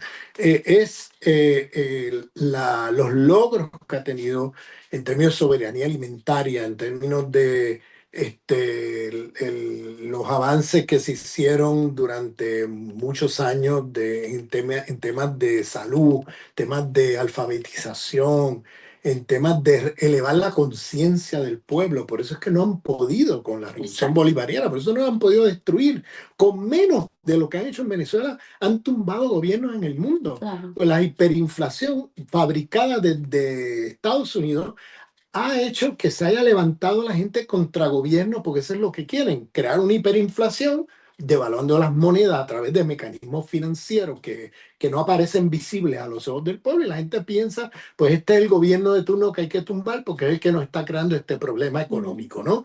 Entonces eso lo hicieron con Salvador Allende en Chile, eso lo hicieron en Egipto con el golpe de Estado contra Morsi y la llegada de Al-Sisi, ¿no? Un golpe de Estado sionista imperialista. Eso lo han intentado hacer en Irán, lo han intentado hacer en Cuba, en Venezuela, lugares donde no han podido. Lo hicieron en Argentina, lo hicieron en muchos lugares del mundo, han hecho este mecanismo, porque es un mecanismo invisible que es muy fácil de venderle al pueblo, que tú tienes ahora un problema de comprar comida o medicina más cara por un mal gobierno, ¿no? Y lo que quieren es que la gente entonces se lance contra el gobierno que ellos quieren tumbar. Eso es un clásico de las revoluciones de ABC. colores de la CIA, ¿no? En Venezuela no han podido, porque el nivel de conciencia de la gente es tal que la gente te puede explicar a nivel popular Sí, lo del dólar today, lo de cómo es que se genera ese mecanismo. Te lo puede explicar mejor que un economista. sí. Cómo es que se generó todo ese mecanismo de devaluación del bolívar, hiperinflación, qué es lo que quieren, a qué viene el imperialismo, todo eso. O sea, lo tienen claro y es una cosa que es admirable ese nivel de conciencia que se ha logrado allí gracias al trabajo de Chávez, gracias al trabajo que se hizo allí bajo el liderato de Maduro, gracias al trabajo comunal, gracias al trabajo de los movimientos populares, etcétera. Y mucha gente me pregunta, pero ¿por qué tú sigues apoyando eso? Pero es que la revolución bolivariana está allí Sigue, viva, sigue. sigue, independientemente Del del liderazgo. liderazgo. La gente O sigue. sea, la gente está allí en pie de lucha. Entonces, mientras eso sigue allí, la revolución bolivariana sigue viva, independientemente de cualquier crítica que podamos hacer al liderazgo. Entonces, esa revolución no la podemos abandonar. No. Esa revolución tenemos que acompañarla, tenemos que poner todo nuestro, como intelectuales, tenemos que poner toda nuestra voluntad de contribuir a dar categorías políticas para que la gente las agarre y lleve adelante la lucha. Ese ha sido más bien mi intento de aporte Claro. en la visita que hice a Venezuela, en las conferencias que ustedes pueden ver en mi canal sobre lo que está pasando en Venezuela y cómo esta discusión que yo he puesto en la mesa de categorías como flexibilidad táctica con astucia estratégica versus flexibilidad táctica con ingeniería estratégica, qué significa eso, el ganar tiempo, todo eso, o sea, porque ha habido un revés, ha habido una derrota militar con consecuencias políticas que ahora mismo Venezuela está entrampado en una situación de tutelaje colonial con Estados Unidos, pero adentro de Venezuela siguen viva la revolución bolivariana, siguen vivas las estructuras populares de autodeterminación del pueblo. Y esto no se ve. Eso no se ve, eso Eso la no se gente ve, no se ve en los no, medios. no, Fíjate, el 3 de enero, ¿no? Que la gente dice, terminaron con la revolución bolivariana en 45 minutos. sí. Pero lo que no se ve es que la gente estuvo el 3 de enero, el 4 de enero, el 5 de enero, el 6 de enero. O sea, estuvieron la gente en la calle, El 8 de enero, armados, diciendo, ¿dónde están? ¿Dónde sí, están para las milicias enfrentarme? populares se movilizaron por miles en las que esto es algo que la gente no sabe. Claro. Dice, no, el pueblo venezolano no resistió. No, es que la gente salió porque se prepararon por una guerra popular, una Y guerra era, del claro, pueblo en el sentido del general Giap de Vietnam. Y claro, estaban preparados para eso. La gente salió a la calle, fueron a sus puestos, fueron... ¿Y qué pasó? No era una guerra convencional. convencional, era una guerra no convencional. Es decir, ¿dónde están? ¿Dónde están? Entonces la gente salió a la calle Corazón puesto en defender con la las patria. armas, claro, salieron con las armas y dijeron, ¿dónde están los gringos? No están por ningún lado, porque la guerra no fue por ahí. Hicieron una guerra no convencional por arriba, desde el espacio. Una cosa impresionante lo que Y hicieron. ahora, y nos la siguen haciendo con los algoritmos, con los medios de comunicación. O sea, son otro tipo de guerras Sí, que nos tiene que llevar a otro tipo de resistencias. claro. Y ese tipo de resistencias también pasan por esto, por la formación política, por tratar de dar luces. A mí me da mucha tristeza cuando la izquierda como que abandona y dice, son traidores, ¿no? Y ahí se acabó, o sea, se acabó el apoyo a la revolución bolivariana. ¿Cómo se va a acabar? O sea, tenemos que estar ahí, tenemos que seguir acompañando. Y si hay errores, si hay problemas, pues tenemos que asumirlos, porque son también nuestros errores y nuestros problemas. O sea, no podemos simplemente como desligarnos de todo lo que está pasando y señalar sujeto-objeto. ¿Por qué no se inmolan? ¿Por qué no hacen esto? ¿Por qué no hacen como No, ya? pero eso que acabas de decir de inmolarse Uf, es una tergiversación total. de lo que pasó, por ejemplo, en Irán. Irán, sí. O sea, yo quiero decir unas palabras sobre Vale, esto, vale. porque mira, una de las comparaciones que se mira Irán. Claro. Bueno, hay varias cosas que hay que tomar en cuenta aquí. Primero, los contextos. O sea, Irán está preparándose para esto desde hace 40 años. La revolución bolivariana tiene 20 y pico de años. Bien, desde hace más de 40 años está los iraníes preparándose para esto, porque desde el primer día ellos enfrentaron una guerra. Venezuela no enfrentó guerra Militar. militar, quiero decir, militar, ¿no? en el sentido militar. Enfrentaron una guerra desde el primer día que toman el poder, al año ya le tenían la guerra sucia de la CIA dirigida por Saddam Hussein desde Irak, ¿no? Durante 8 años bombardeando y invadiendo Irán y tirando bombas bacteriológicas, o sea, químicas y cosas así, de destrucción masiva. Entonces, que se las dio Estados Unidos a Saddam Hussein y luego lo acusan a él de estar tirando estas bombas y lo ahorcaron cuando invadieron Irak después, que las bombas se las dieron ellos mismos, ¿bien? El mismo imperio. Pero el tema es que Irán se está preparando hace tiempo. Pero fíjense en algo. Irán siempre ha estado abierto a negociar. Abierto a negociar. Le matan la gente del Todo equipo, liderazgo. los militares, le matan los comandantes militares, los científicos, le matan el equipo negociador y ellos siguen con la voluntad de negociar. ¿Por qué? Porque prefieren ceder soberanía a una guerra destructiva como las guerras que hay hoy día. Por ejemplo, el 27 de febrero, los iraníes cedieron soberanía. Dijeron, acordaron con el imperio, con Estados Unidos, acordaron suspender el almacenamiento y procesamiento de uranio. ¿Bien? Renunciaron a un derecho inalienable, soberano, que es el derecho a procesar para propósitos civiles uranio y almacenar uranio para propósitos civiles. Eso es un derecho que ellos han defendido, pero toda la vida. ¿Qué han hecho? Lo han renunciado a eso, a sabiendas que todo el mundo sabe que ellos no van a hacer ninguna bomba nuclear, que llevan muchos años Netanyahu diciendo en 2 semanas la tienen. O sea, es ya un chiste cuando tú ves esos videos de Netanyahu, que cada 5 años aparece diciendo en 2 años tienen la bomba nuclear. En 2 años tienen llamando a invadir el país. Desde hace más de 20 años, desde los años 80 está diciendo eso. Hay videos que tú puedes ir viendo así a través de los años, donde él repite la misma mentira, ¿no? Entonces, al día de hoy no han hecho bomba, la pudieron haber hecho y no la han hecho porque realmente ellos no creen en eso. Hay una fatua del líder histórico de la Revolución Islámica de Irán, el imán. Una fatua es una declaración de jurisprudencia, o sea, es como una ley, ¿no? Que a partir de la interpretación del Corán que hace el imán Jamenei, que es el ayatollah Jamenei, el líder histórico de la Revolución Islámica de Irán, que dejó una fatua diciendo que no vamos a participar de la cosa nuclear, no vamos a crear ninguna bomba nuclear, vamos a defendernos, pero no usando ese tipo de armamento. Eso lo saben ellos saben que no hay ningún peligro de que Irán haga eso. Lo que pasa es que están usando esto de pretexto para destruir la revolución islámica de Irán, porque es una revolución antiimperialista, porque está apoyando los movimientos antiimperialistas y antisionistas en la región. Y entonces, tan sencillo como eso. Pero el tema es que Irán estuvo dispuesto a ceder soberanía, cediendo a su programa nuclear, el derecho que tienen inalienable, y lo cedieron. El canciller de Omán, que era el negociador entre Estados Unidos y Irán, voló el viernes 27 de febrero a los Estados Unidos a reunirse con Trump y se reúne con Trump.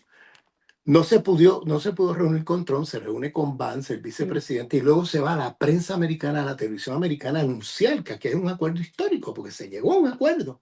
Hay un acuerdo histórico que se va a firmar cuando la mañana del sábado, hora de Irán. Bien, era unas horas después. Bueno, no pasaron ni 5 horas y ya los sionistas estaban bombardeando los lugares donde se iba a firmar eso. Y mataron otra vez los comandantes del militares, con los gente del equipo negociador, y esta vez se llevaron también al líder máximo de Irán, que es el imán, el ayatollah Ali Khamenei. Entonces,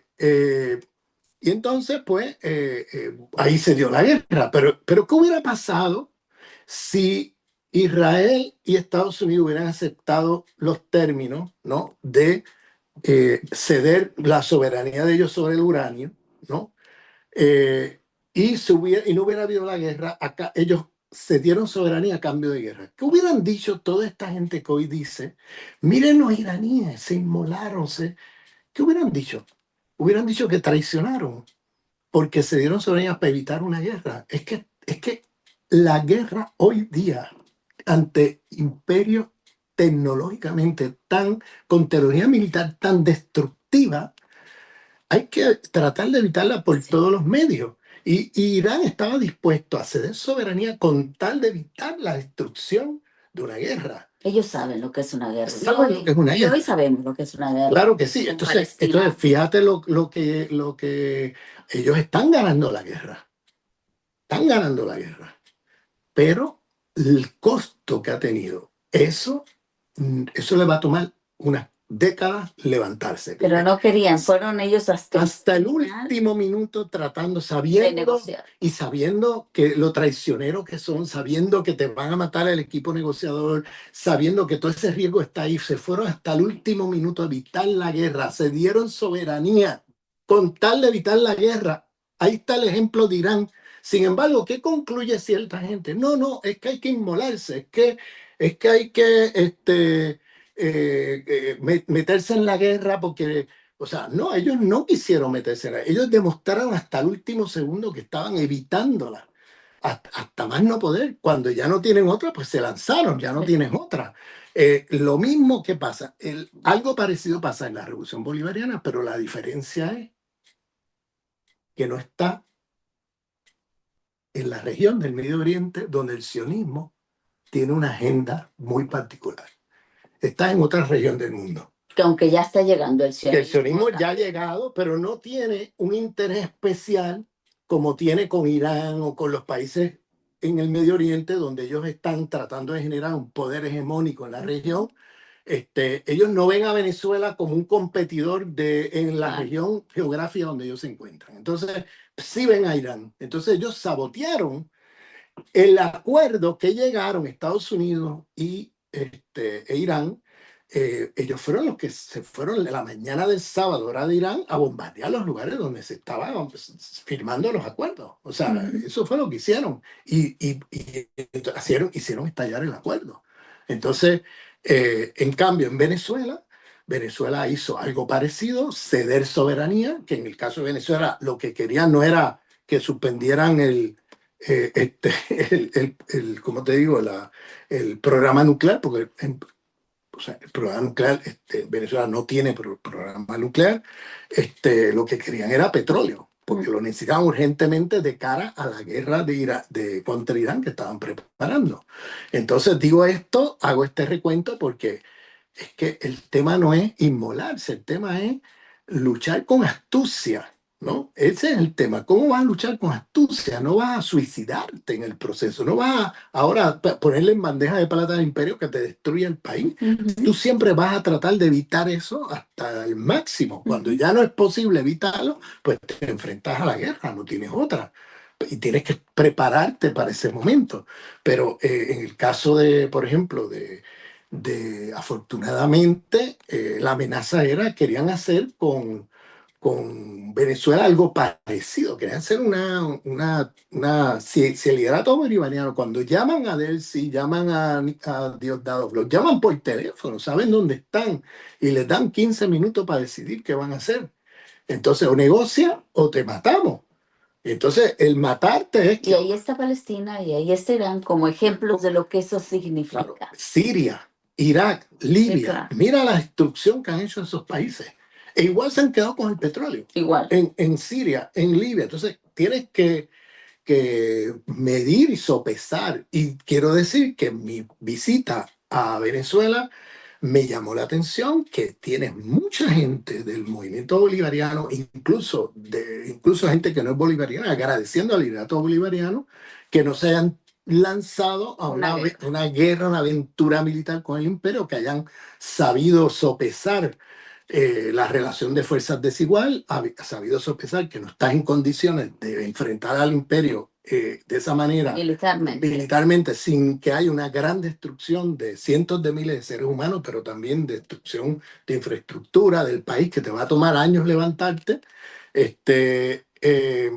y agradecen que hayan tenido esa flexibilidad táctica. Eso lo digo porque hay mucha gente desde América Latina Pidiendo la inmolación de pidiendo la inmolación y diciendo hagan como los iraníes, pero es que los iraníes lo evitaron hasta el último Y minuto. además los iraníes tienen otra factibilidad, tienen otras armas, tienen otra preparación Otra militar. preparación. Ellos, el caso venezolano, yo creo que tienen que hacer una evaluación crítica de la política de defensa, porque ellos se prepararon por una guerra popular prolongada, siguiendo los postulados del general Giap de Vietnam, y están muy bien preparados para eso, pero eso no es lo que el imperio está La haciendo. guerra cambió. La guerra cambió, y La entonces, guerra cambió. cuando se trata de armas más sofisticadas, usaste armas que están dependientes del espacio digital y entonces te han paralizado todo en 10 minutos. O sea, ahí no puedes competir. Eso me recuerda al discurso de Enrique Dussel en octubre del 2017, que tuvimos una reunión con Nicolás Maduro. Eso está en Televisión Nacional, se hizo y el video está online todavía allí, donde él tomó la palabra 5 minutos, era para la fundación de un instituto de producción de conocimiento decolonial, y él, un minuto de los 5 minutos lo dedicó a descolonizar la defensa militar, diciéndoselo a Nicolás ahí en esa reunión. Y yo luego de lo que pasó el 3 de enero, Sí. que te paralizaron todo en 15 minutos, me acordé de las palabras de Enrique y yo invito a todo el mundo, no voy a meterme allí. Lo vamos a poner al final de este video. Vale, eso sería interesante ponerlo porque él ahí da una pauta de cómo pensar la descolonización militar. Él dice, es tan importante lo de colonial que hasta la defensa militar hay que descolonizarla. Claro. No podemos estar limitando los modelos europeos y no te puedes meter a tratar de competir con los europeos en aviones militares, en armas sofisticadas, porque no tienes el dinero y porque si lo tuvieras lo vas a votar, porque ellos tienen más recursos que tú y van a tener más aviones que tú y más Y armas mejores y aviones. mejores aviones. Entonces no te puedes meter ahí. La guerra se tiene que hacer de otra manera y no voy a decir nada para que la gente escuche este videíto. Sí, sí.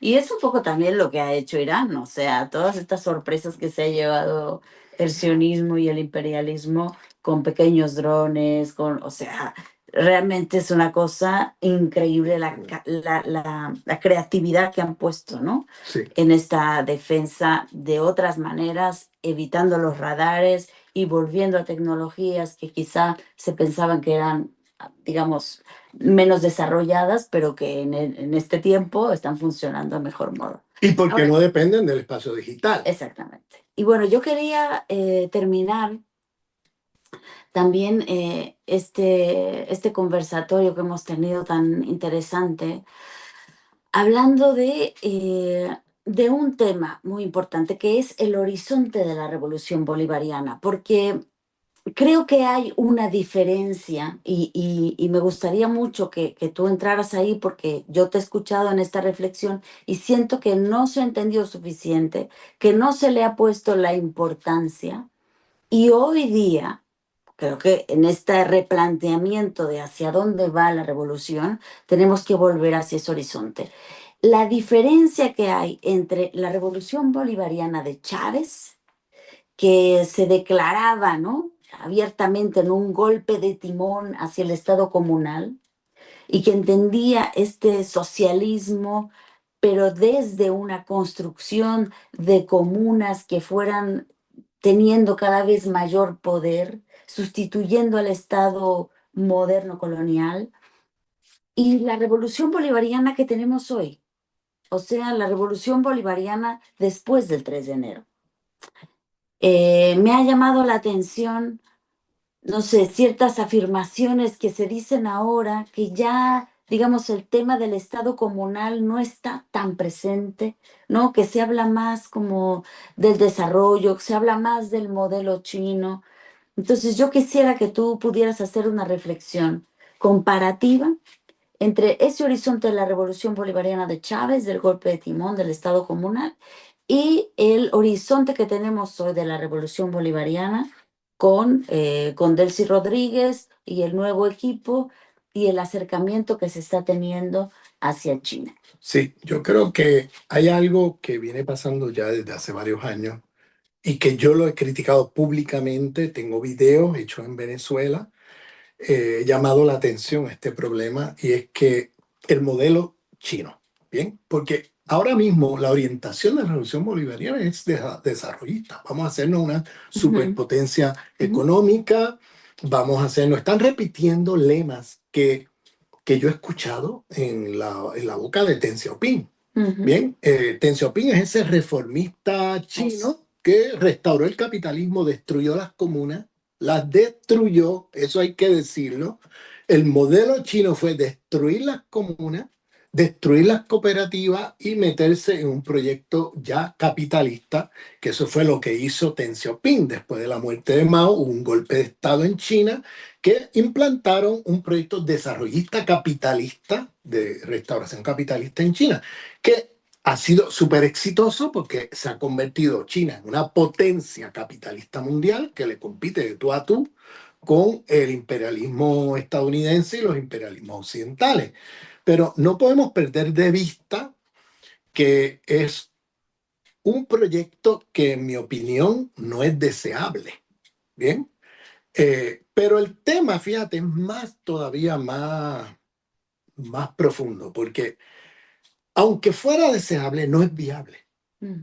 porque las condiciones de posibilidad de que China pudiera hacer ese tránsito a través de inversiones extranjeras, a través de transferencia de tecnología de Estados Unidos y de Occidente a China, que luego China la aprovechó y la desarrolló y ahora están más adelantados que todos ellos, la condición de posibilidad de eso era que China era un aliado estratégico de del imperialismo estadounidense y occidentales contra la Unión Soviética en los años 70.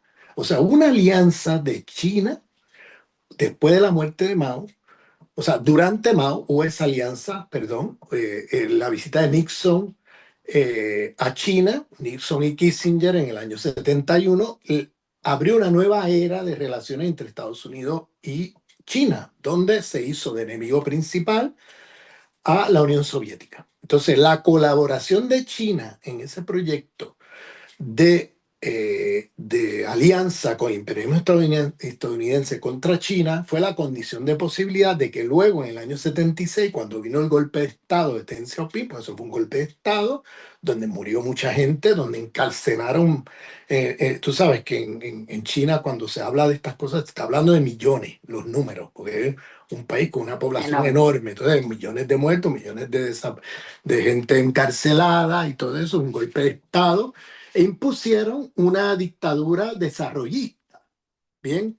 Con un proyecto de caminar hacia la modernidad capitalista y dejar atrás todo el proyecto revolucionario comunal del pueblo chino que se venía desarrollando a través desde los años 50, etcétera. Acordémonos que los libros que recomendaba Chávez a leer sobre la comuna popular en China, como ejemplo a seguir en Venezuela, eran libros de los años 50. No eran libros post-Deng Xiaoping, eran libros anteriores, atención, 50 y 60. Bien, Mao. era la época de Mao. ¿Entiendes? Ese era el modelo que él estaba mirando con seriedad para un nuevo proyecto de un nuevo horizonte utópico Comunal. comunal, comunitario de revolución bolivariana.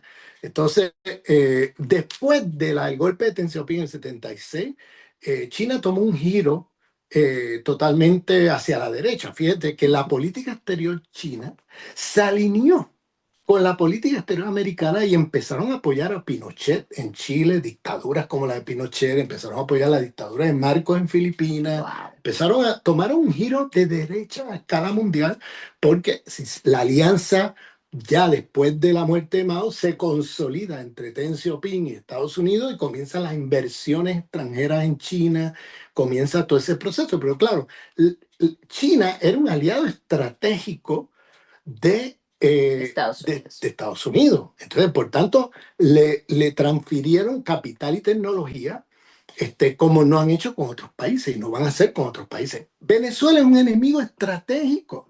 O sea, esto hay que entenderlo. Y quieren a Venezuela subdesarrollado. Desarrollada porque lo que le interesa a Venezuela es el petróleo y los recursos O sea, es saquear. naturales, saquear a Venezuela. Eso es lo que ellos quieren. Entonces, eres un enemigo estratégico, por tanto no van a hacer lo que hicieron con China, número uno. Número dos, tú no tienes el mercado chino, tú no tienes la población, los números para tú poder hacer un, ¿cómo te digo? Como una especie de océano de inversiones extranjeras con mano de obra barata china y todo eso, donde ahí se acumula un capital enorme para el mundo occidental durante varias décadas, que al mismo tiempo los chinos iban ganando tiempo. Todo eso que invertían, toda esa tecnología que llega, ellos empezaron a desarrollarla, la agarran y la van desarrollando, ¿entiendes? Al punto que ya le pasaron a Occidente en desarrollo tecnológico. Entonces, y luego lo otro es que China tiene un estado que ellos le llaman estado civilizacional, porque un estado que tiene una autonomía muy grande, una independencia muy grande, una soberanía muy fuerte, un estado muy fuerte, que el imperio nunca podía colonizar ni controlar. En cambio, Venezuela, y no solamente Venezuela, los países latinoamericanos, venimos de una historia neocolonial, de estados neocoloniales con el imperio estadounidense.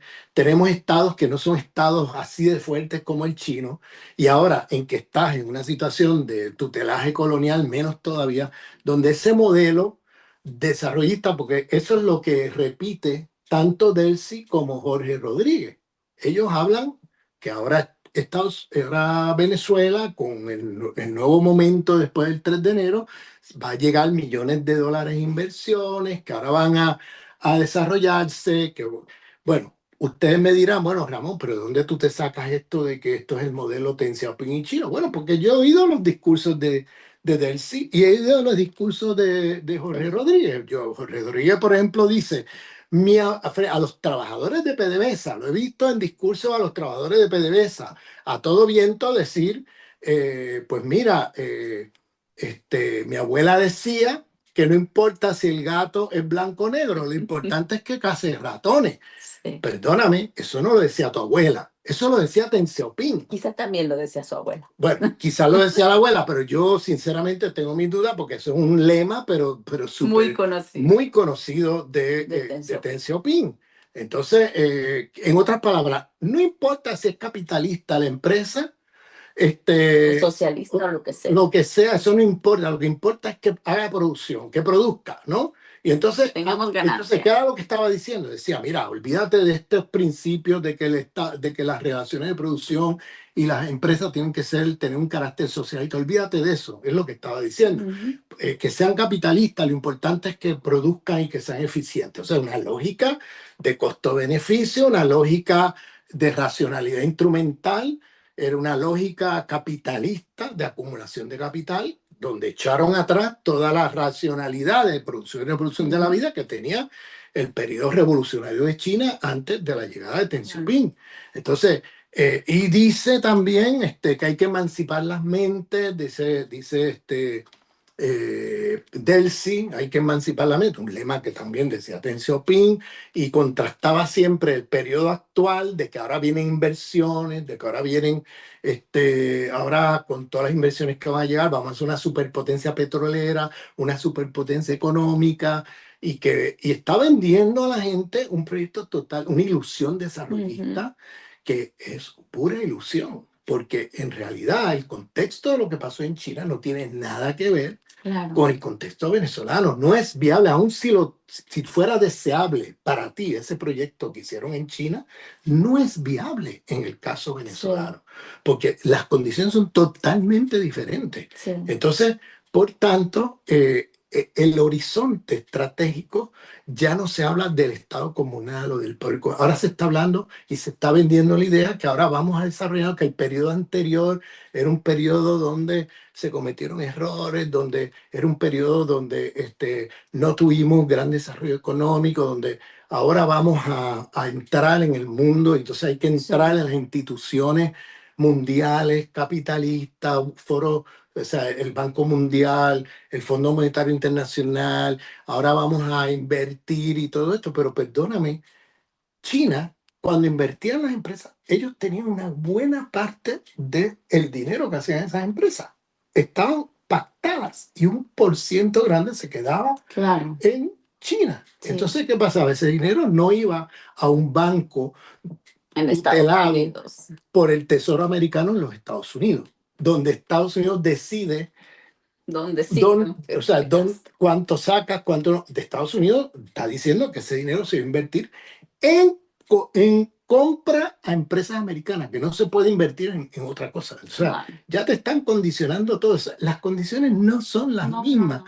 Tú no vas a repetir el modelo chino. Al contrario, lo que va a pasar es que las desigualdades, la pobreza, va a haber un retroceso si no se corrige esto. ¿Ve?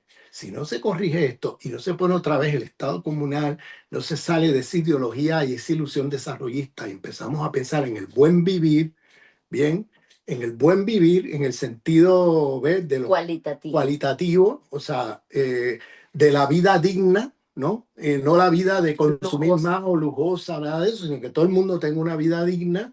Si no vamos por ese camino, que era el camino de Chávez, el camino de comuna o nada, el camino del Estado, la sociedad comunal, y nos vamos por ese camino desarrollista, eso es una ilusión desarrollista que no la vas a lograr Sí. porque las condiciones no son las de China. Y eso en el proceso bolivariano, hay que decirlo, hay mucha gente que ha ido a China, gente del partido, gente del gobierno, etcétera, a recibir entrenamiento allá Ujú. del modelo chino y todas estas cosas.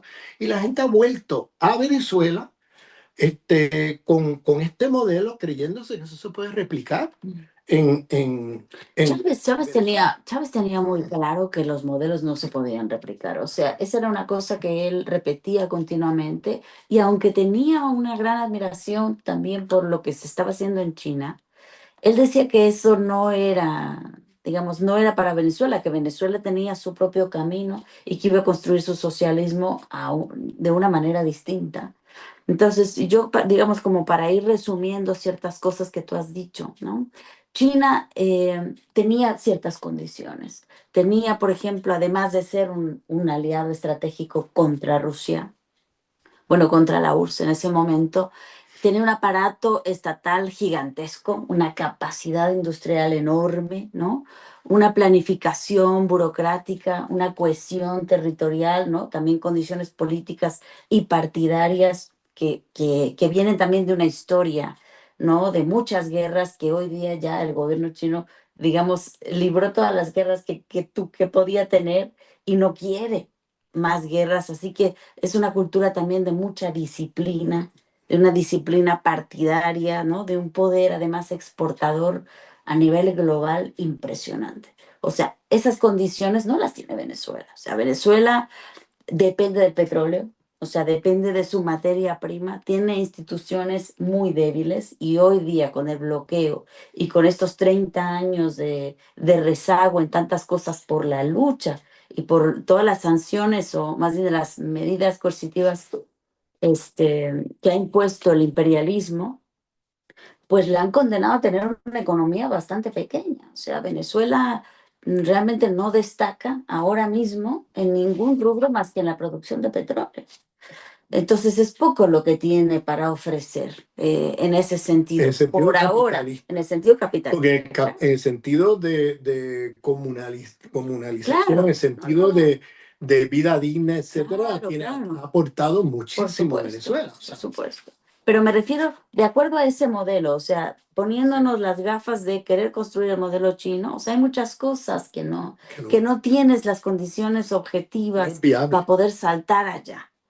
Eh, entonces, Ahí es donde yo veo un problema ideológico. exacto. O sea, yo más que decir que los Rodríguez están traicionando, que el liderato, yo lo que veo más es un problema ideológico, que se están descarrilando del proyecto original de Chávez, ¿no? Porque se han tragado el modelo, la ideología desarrollista, la ilusión desarrollista, basada en el modelo chino, ¿no? Que están intentando replicar y piensan, hay gente que habla no de Deng Xiaoping, sino de Del Xiaoping.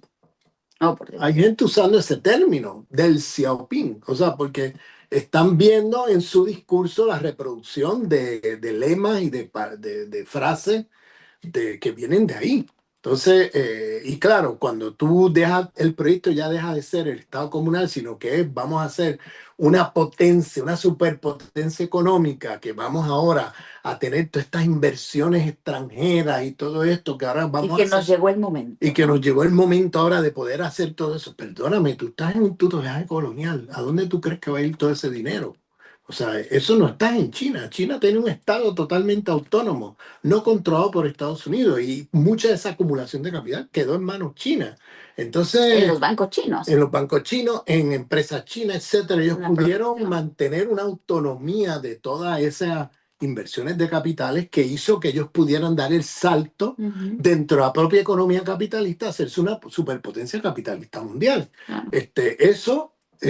Está fuera del horizonte de posibilidad y de factibilidad de un país como Venezuela. Ujú, Entonces, tenemos que ir por otro camino. Y yo creo que eso Chávez lo tenía clarísimo.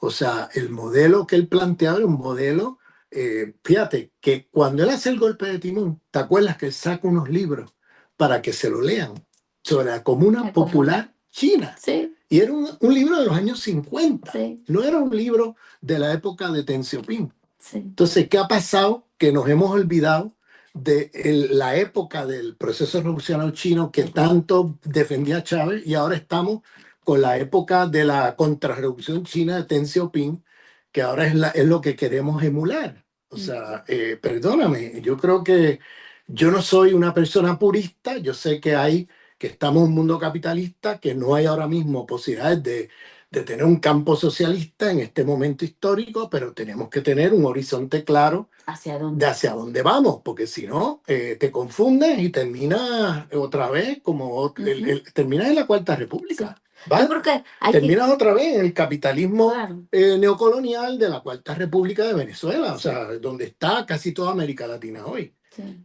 Sí, yo creo que hay que como tomar conciencia otra vez de el timón en dónde está. ¿No? O sea, frente a ese golpe de timón que decía Chávez de que tenemos que volver hacia las comunas, el Estado comunal, hoy día creo que en Venezuela, o sea, la revolución bolivariana tiene que pensar en dónde está su timón, o sea, hacia dónde va. Porque es verdad que con estas nuevas condiciones, con este tutelaje que ha sido obligado, o sea, no, ahí no queremos nosotros como ni ser ingenuos ni criticar livianamente, porque esto es una realidad. O sea, el imperialismo llegó y llegó con fuerza militar, con amenazas, o sea, con todo lo que ya sabemos que es el imperialismo. Pero entonces, bajo estas condiciones, ¿hacia dónde podemos caminar? O sea, ¿cómo podemos volver a reencauzar y que no nos perdamos en digamos, en una lucha que al final terminemos renunciando al proyecto del giro, del golpe de timón de las comunas y que terminemos haciendo un pequeño capitalismo en condiciones además de tutelaje que no nos van a permitir tampoco desarrollar ni siquiera las condiciones mínimas de una vida digna, porque al imperialismo no le interesa eso. Yo por eso, más que una crítica de decir, como dice mucha gente por ahí, no, lo que estamos viendo es una traición, porque esto, no, es que lo que estamos viendo no es una traición, Mm, es una creencia ideológica de que invitando al imperialismo a hacer inversiones, a traer ahora nuevas inversiones, a abrir el mercado, pues que vamos a de alguna manera salir ujú. de la situación en que estamos, y yo no creo, sinceramente, ojalá me equivoque, pero yo veo muy difícil que el imperialismo levante las sanciones. Hay una lucha del pueblo venezolano por levantarlas, pero no la van a levantar hasta que no vean un liderato allí arrodillado Corina. frente al imperio. Una María Corina, una persona totalmente del imperio. Ellos no van a levantar sanciones. No han levantado nunca sanciones a ningún país que le han puesto sanciones hasta que no ven allí un liderato que sea totalmente arrodillado al imperio. Eso lo podemos ver en Siria. Siria estuvo sancionado hasta que llegó un agente de la CIA de los grupos yihadistas de esos que la CIA produjo, del Estado Islámico, de Al-Qaeda y todo eso, ese líder que horroroso, que es el que toma el poder, cuando llega ese tipo que ha destruido Siria, pues Siria ya no existe, el sur de Siria lo domina Israel, el norte de Siria lo domina Turquía, el otro lado lo domina Estados Unidos, de donde está sacando petróleo sin pagar, gratis desde hace ya más de una década. Se ha desmembrado Siria, Siria ya no existe, y lo que controla esa gente es los yihadistas estos de la CIA. Es un pedazo de Siria, ¿no? Ya no hay sanciones, pero ya no hay pueblo. Ya no hay sanciones, ya no hay sanciones. Eliminaron el país, pero eliminaron las sanciones porque este es un líder arrodillado a pues, una gente de la CIA, un tipo que ha estado trabajando para ellos en todas esas guerras de yihadistas que han habido en Irak y en Siria, en los dos lados ha estado ese señor. Y entonces a ese le levantaron las sanciones, ¿ves? Pero no le han levantado las sanciones y no se la van a levantar al liderato bolivariano, se la levantan al yihadista de la CIA. Que además estamos en la segunda fase de 3 fases que ha dicho el imperialismo en el caso de Venezuela. Y la tercera fase, la primera fase fue el 3 de enero.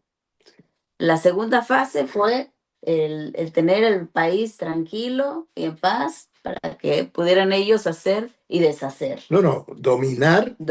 Todo lo que es la industria petrolera y todo lo que tiene que ver con las empresas extractivistas mineras, ¿no? Pero bajo control. Bajo control de tutelaje colonial, de protectorado colonial. Exactamente. ¿Y la tercera fase?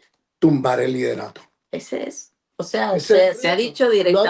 Lo han dicho y lo han repetido. No hay ningún secreto. No hay ningún secreto. Entonces, según ellos están ganando tiempo para tumbarte, tú tienes que ganar tiempo para prepararte para las próximas batallas.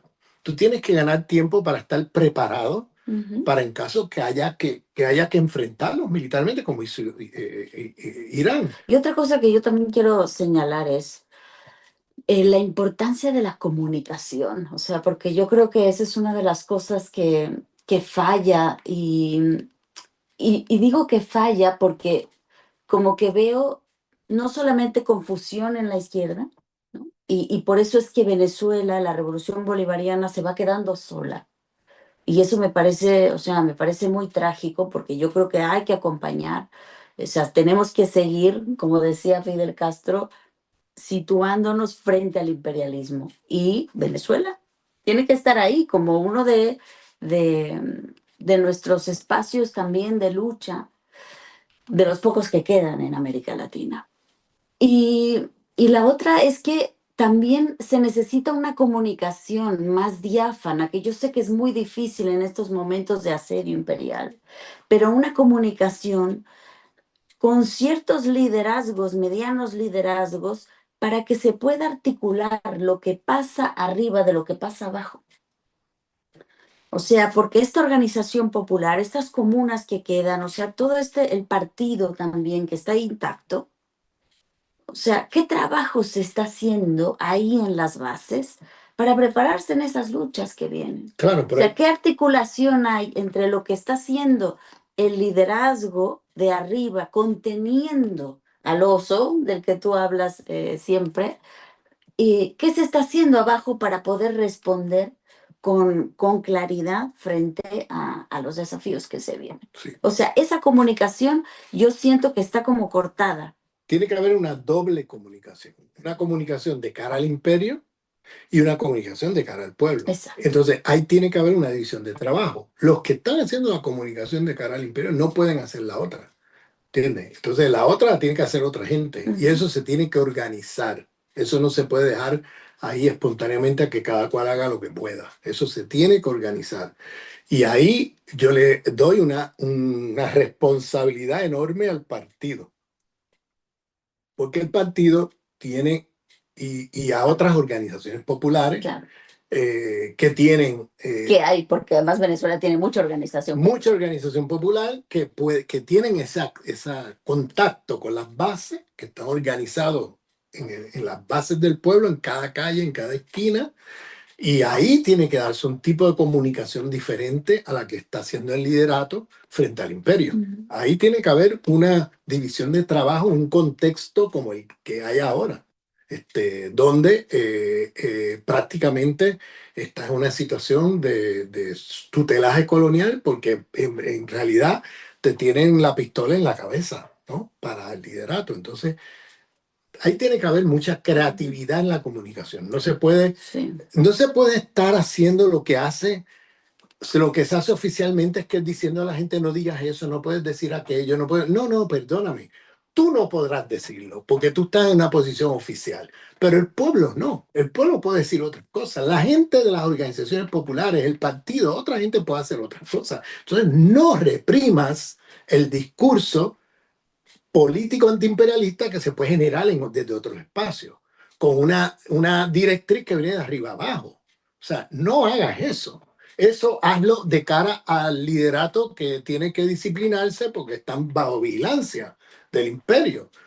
Acordémonos que los barcos navales de los Estados Unidos siguen en las orillas de Venezuela. Sí. Por favor, Apuntando. apuntando como amenaza de que si te sales del libreto, venimos con todo. O sea, esa es la parte que la gente no está viendo.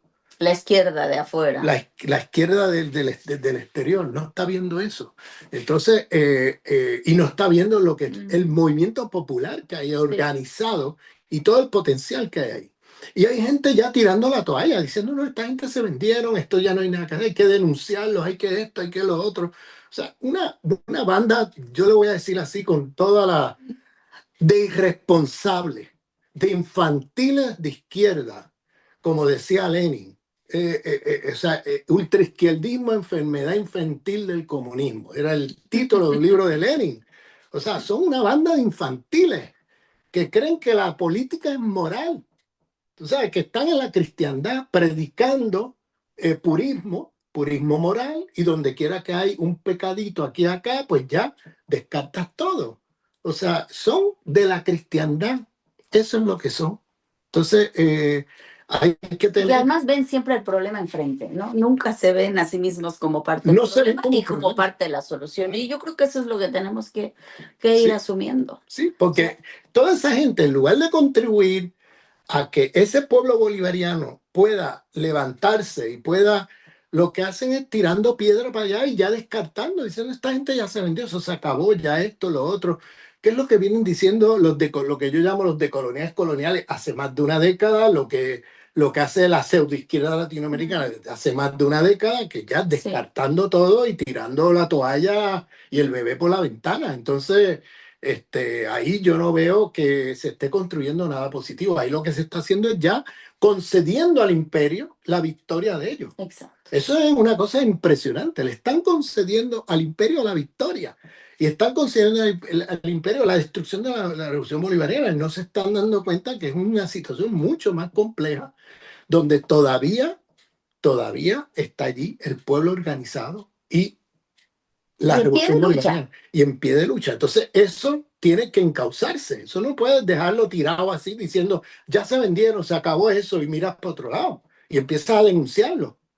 Una banda de infantiles irresponsables, perdonen que me moleste así, pero es que de verdad están haciendo un daño tan grande que no se dan cuenta ni de lo que están haciendo. Tan infantiles son que no se dan cuenta del daño que están haciendo. Pero mira, yo creo que Venezuela, o sea, el día de hoy es para nosotros una escuela política. O sea, creo que ahí se están dando fenómenos que nunca se habían dado en la historia y que también nos están requiriendo nuevas categorías, nuevo pensamiento, mayor flexibilidad. O sea, hay demasiadas variables que tenemos que ir pensando y, y que la izquierda en general piensa con cuatro categorías, perdón que lo diga, pero muchas veces es como muy maniquea, ¿no? O sea, el bueno, el malo, o sea, es como está acostumbrada como a contradicciones simples y hoy día estamos frente a un escenario de tantas contradicciones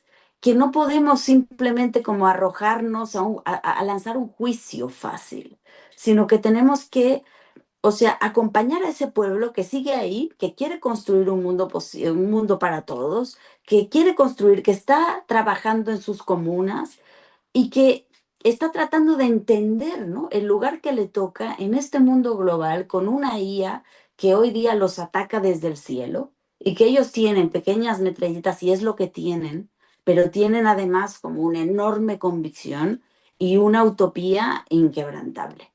Entonces nos toca a nosotros pensar, acompañar, dar categorías y tratar como de dilucidar estos escenarios complejos para que sea más fácil este tránsito. O sea, yo creo que todas las críticas, y Ramón lo dijo muy bien ahora que estuvo en Venezuela, las críticas que nosotros nos atrevemos, ¿no?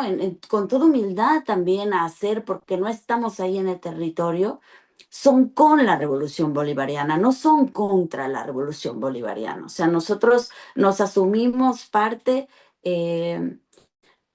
pensante y al servicio también, porque ese es nuestro papel como pensadores. Yo desde la filosofía de la liberación, desde el pensamiento decolonial, antiimperialista, o sea, ese es el lugar que queremos ocupar. No volvernos francotiradores del imperio contra nuestros procesos, sino aunque nuestros procesos estén avasallados, seguir ahí trabajando en la resistencia, porque es lo que nos toca hacer. Así estemos en las ruinas con la gente que se vuelve a levantar, ahí estaremos también trabajando.